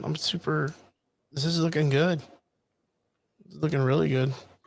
I can speculate on this shit all day, man. So, theory. She heard that about this guy, the higher evolutionary or whatever, that he's doing experiments on people and all this other stuff.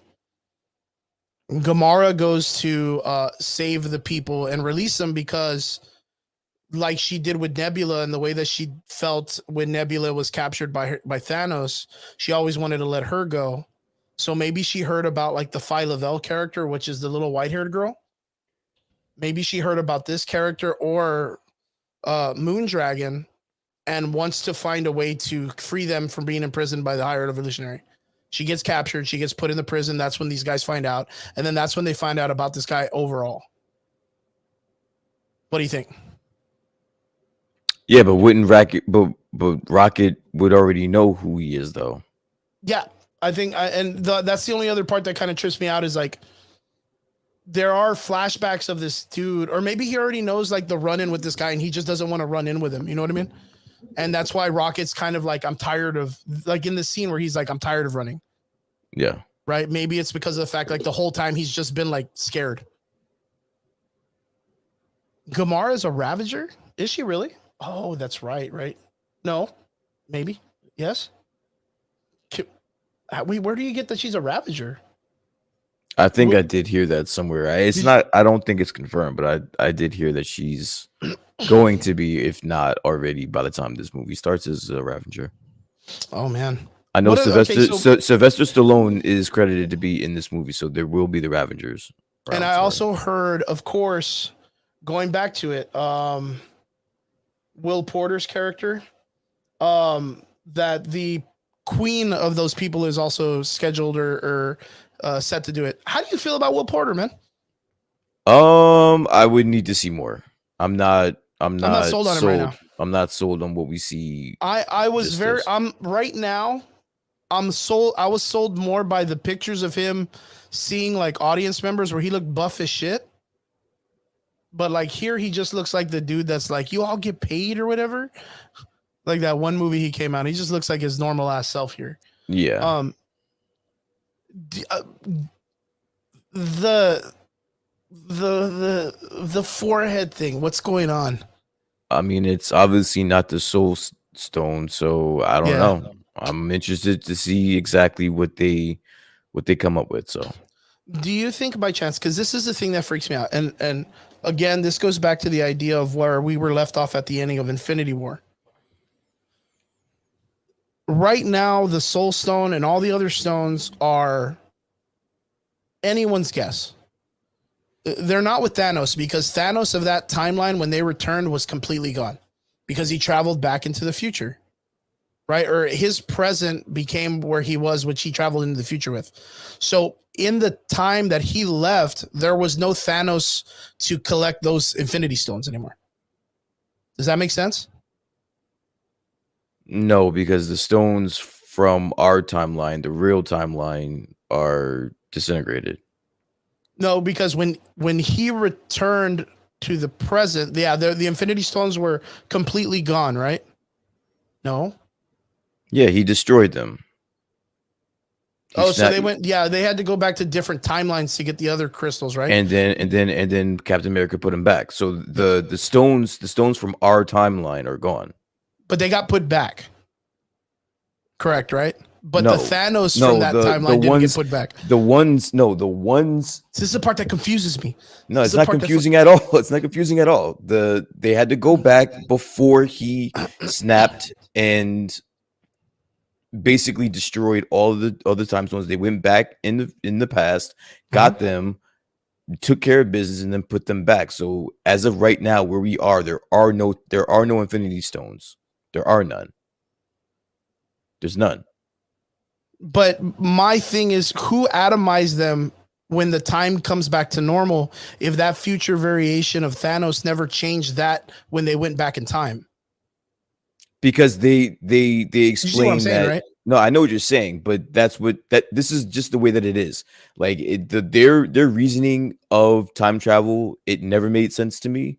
Yeah. But at this point, I guess I just understand that even though you changed what happened, this timeline, it never changes. So the stones don't exist in this timeline on this planet Earth. They, even though they went back in time and got them, they're no longer around. Yeah, because the way that I saw it was in the recent timeline, in our very center of timeline, Thanos snaps the stones away, right?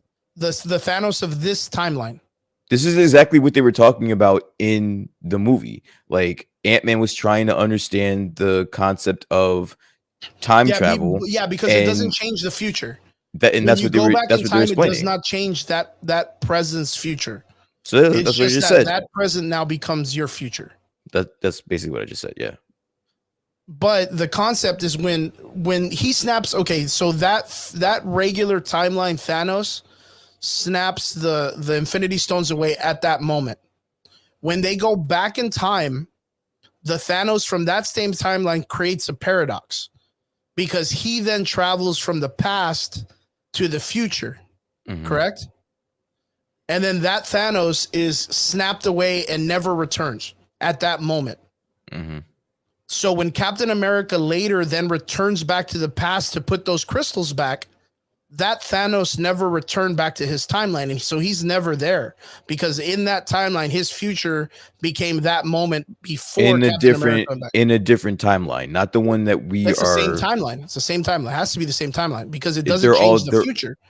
Because he went back into the past, that's creating an alternate timeline. That's creating a different one. That's what I'm saying. No matter what happens, no matter how many times they jump forward or jump backwards, it won't change the future. Our main timeline, there are no stones. Period. Like that's it. We don't have any. See, that's the only thing that confuses me is that the future Thanos that atomizes the stones. Like he won in our timeline, he won. They had to go back. They had to go back in the past to try to undo. To undo what he did. He 100% won. That's true. But when they went back to the past, they created a paradox with the past Thanos. Because if that was the actual future of what was to happen, the future Thanos should not have existed. Right?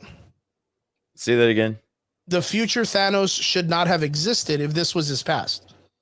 The future Thanos. The one that won. He should not have been there because back in the 80s or the 90s when Guardians of the Galaxy 1 happens, that Thanos gets snapped away. Where are we going with this? We can go. I'm lost, but where are we going with this? Where are you going with which point?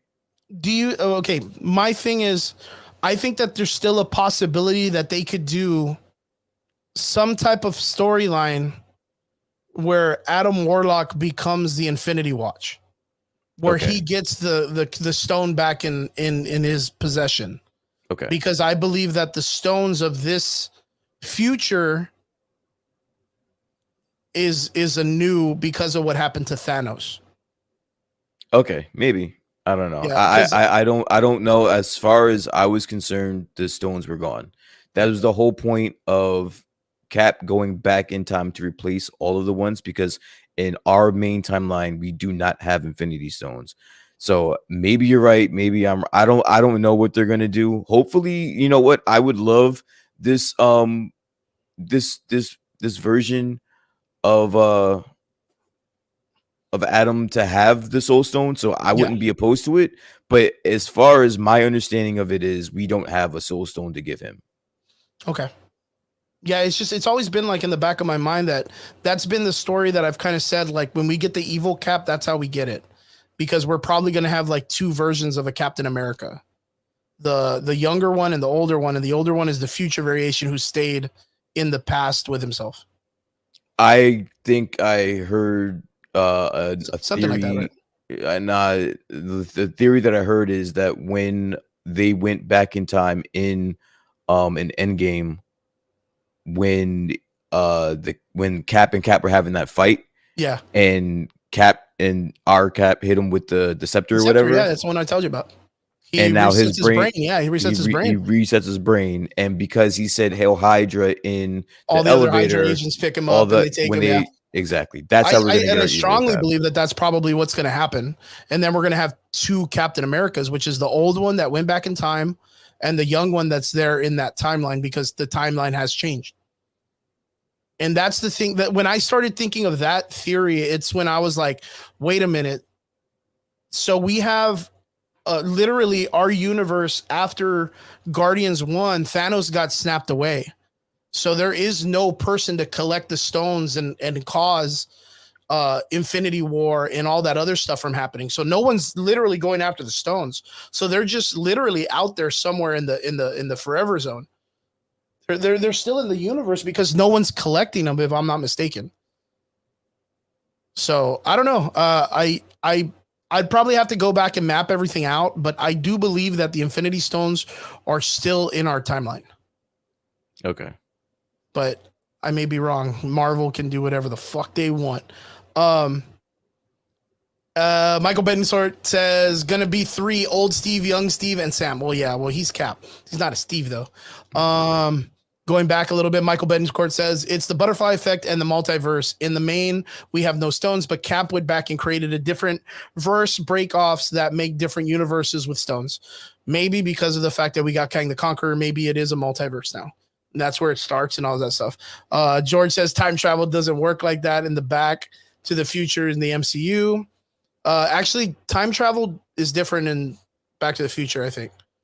That's what I was trying to explain. Like, our way of understanding time travel, they made a point to make sure to confuse us to where we understand that it's not that. It's not something linear. It's something totally different. Yeah. Yeah, it's not a linear time travel, which is like if you go back and change something, it changes the future. It's like Dragon Ball Z.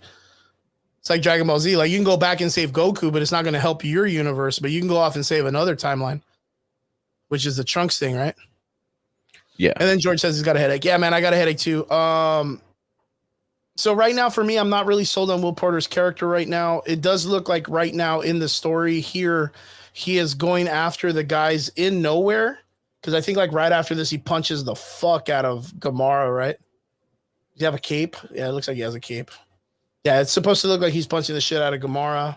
How do you think about the scene that's right here? Okay, let me see that real quick. What do we got as a teammate? Okay, Gamora's in the squad. This is supposed to, I guess, look like... So I'm getting a lot of vibes that Rocket's going to die, right? Is that what we can all kind of consume to? I haven't said... I don't know if he dies. I do agree with you about Drax dying. Yeah. But I don't know who's going to go, who's going to stay, but I do think a new version of the Guardians will come out of this movie. I think the old version... I think the old version that we know is over. That I do believe. Yeah, I agree with you. I agree with you. I think there needs to be a changing of the guard kind of moment. Yeah. So far the trailer looks good. I don't want to say James Gunn's one of those mad genius type directors that he's gonna be like, oh dude, I'm gonna kill Peter Quill and then I'm going to take off and ruin this for Marvel and whoever comes next. And then I'm going to go run DC. I kind of feel like he's going to leave it at a good point somewhere that the fans will be happy. I think the lead up to have Rocket die, I think it's very strong from what happened to Yondu in the last movie. But right there, what George says, MCU needs Rocket Raccoon. I think he's almost like the glue in the Guardians team. But he plays that old, mean old man part so well that ends up being sacrificed in most films. So, but that was Yondu. That was him in the last movie. Michael Betancourt says, I said it earlier, Gunn took Groot from us the first time, and to leave us,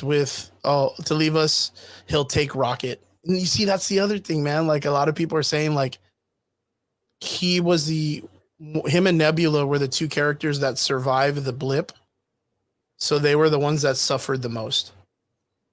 So for them to finally have like a farewell and say goodbye, like would be like poetic or whatever. I don't know. I kind of see it as Nebula and Drax being the ones they kill off. From what I remember hearing is that the actress is tired of shaving her head. And the other one was like Drax was kind of mentioning, well, Dave Bautista was saying that it's becoming harder and harder for him as his age to have like a shirtless body. So he doesn't want to have to keep like putting himself through the ringer to make these movies work. So I could see those being reasons, like actual like life reasons that they choose to remove those characters. Rocket Raccoon it's a CG character. You can have this guy do anything for the rest of his life, even change the actor out, and people can't tell. Groot says 3 words, Vin Diesel. They've recorded it so many times that they could probably like just play old versions we couldn't tell. Keep playing it over and over. Yeah. Yeah, you know what I mean? Like they already have the library for Groot, even the We Are Groot part. Yeah. The only other thing it would be like, I mean, would be Peter Quill. But like, do you see them literally killing off Peter Quill in this movie or in any movie right now? Chris Pratt's character? Maybe. I don't know. I mean, because we do have Adam Warlock, and if he ends up being like a good guy, which we all know will probably happen, you know, Adam Warlock could take over Peter Quill's part.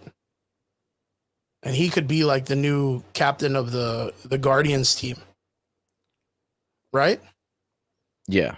Yeah, and I think I don't know, man. Maybe he pulls it off. I know that his character is very dry with the way that they write his stuff in the games and the stories, but Michael Betancourt said, I honestly think we get a resurrected young Rocket. Oh wow, that'd be cool. That'd be interesting. So Groot has to care for him now, and the High Revolutionary does make him.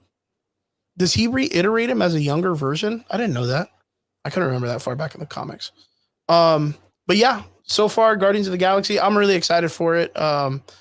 Guardians, to me, is probably one of my favorite MCU films. I'm really excited from part 1 to part 2. I think part 2 was still one of my high up there. The soundtrack's great. Kind of makes it for me. I know the soundtrack's going to be amazing for this film. And I think James Gunn will pull it off. I think he'll do fantastic. I think this will be really great. What are you excited for this film? What am I excited for this film? Not much. I'll be honest with you. Like, this is the first iteration of the trailers that we're gonna see. So, and it's still far out from it. So, I don't know. The trailer was cool. I probably would give it, you know, my hype level maybe like a 6 or a 7. Nice. Okay. Yeah, I'm gonna be up there too. I'll probably be like 7.5, 8. I think for me in the Marvel Universe, Guardians is like my tops with up there with probably like a Captain America. So like anytime those come out, I'm always pretty excited. They're the ones that kind of get me edge of my seats kind of shit. And Michael Betancourt, again, pulling from the nerd drawer, mentions the Annihilation Wave. So we can't really do an Annihilation Wave without Peter Quill. But yeah, straight up, I think it's good. Guys, let us know in the comment section. What did you think out of all the trailers that we saw today? Which ones were your favorite? Which ones are your most excited that you're looking forward to? And how much did you not like Indiana Jones? Let us know in the comment section how bad you hated Indy. Out of all the trailers, which one were you most excited for? I'm going to take a guess that it was Transformers. Huh, Brian? Yep. Transformers. Yeah. 1000%. I think out of all the trailers we saw today, I think Transformers is the one that kind of got me too. I mean, Guardians of the Galaxy looks good, but again, I really don't know enough of it to really be excited for. But the Transformers film gave me, or the trailer literally gave me everything I wanted to know. I just know it's going to be some big ass robots beating the fuck out of each other, and it looks like the cartoon. I'm excited. Guys, I want to say thank you very much for tuning into the show. Brian, I want to say thank you very much for being here on a Friday night with me as usual. Guys, let us know in the comment sections which trailers you guys liked, which ones you're excited for, what you got going on this week. Let us know in the comment section. Let us know if there's anything you want us to cover during the week. Hit us up in our DMs, send us any messages, or if you guys hear of any juicy secrets or theories or any trailers or comments or anything, send them our way into our trailers, into our comments, and we'll definitely check them out. Guys, gals, anyone that's out there in the radio waves, I want to say thank you very much for tuning in with us this Friday night. To all our extraordinary listeners, we appreciate every one of you, and we thank you very much for coming and chilling out with us. Guys, don't forget to follow us on Spotify.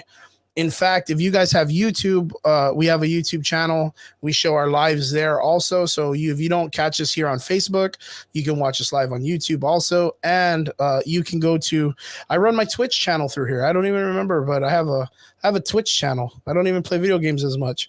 But I do definitely have it. It's called Crispy Plays. If you guys go and check it out, if you guys want to see us there, we have every different way to find us. Other than that, catch us on Spotify. Don't forget to check out Brian's other channel, Gym Class Majors. And yeah, definitely hit us up during the week. Let us know what's going on. And we love every one of you guys. Make sure you stay safe. And we'll see you guys again here next Friday here on the Average Boys Podcast, live 9 p.m. every Friday here on Facebook, YouTube, and Twitch. Thank you very much. And we'll see you again next week. Peace.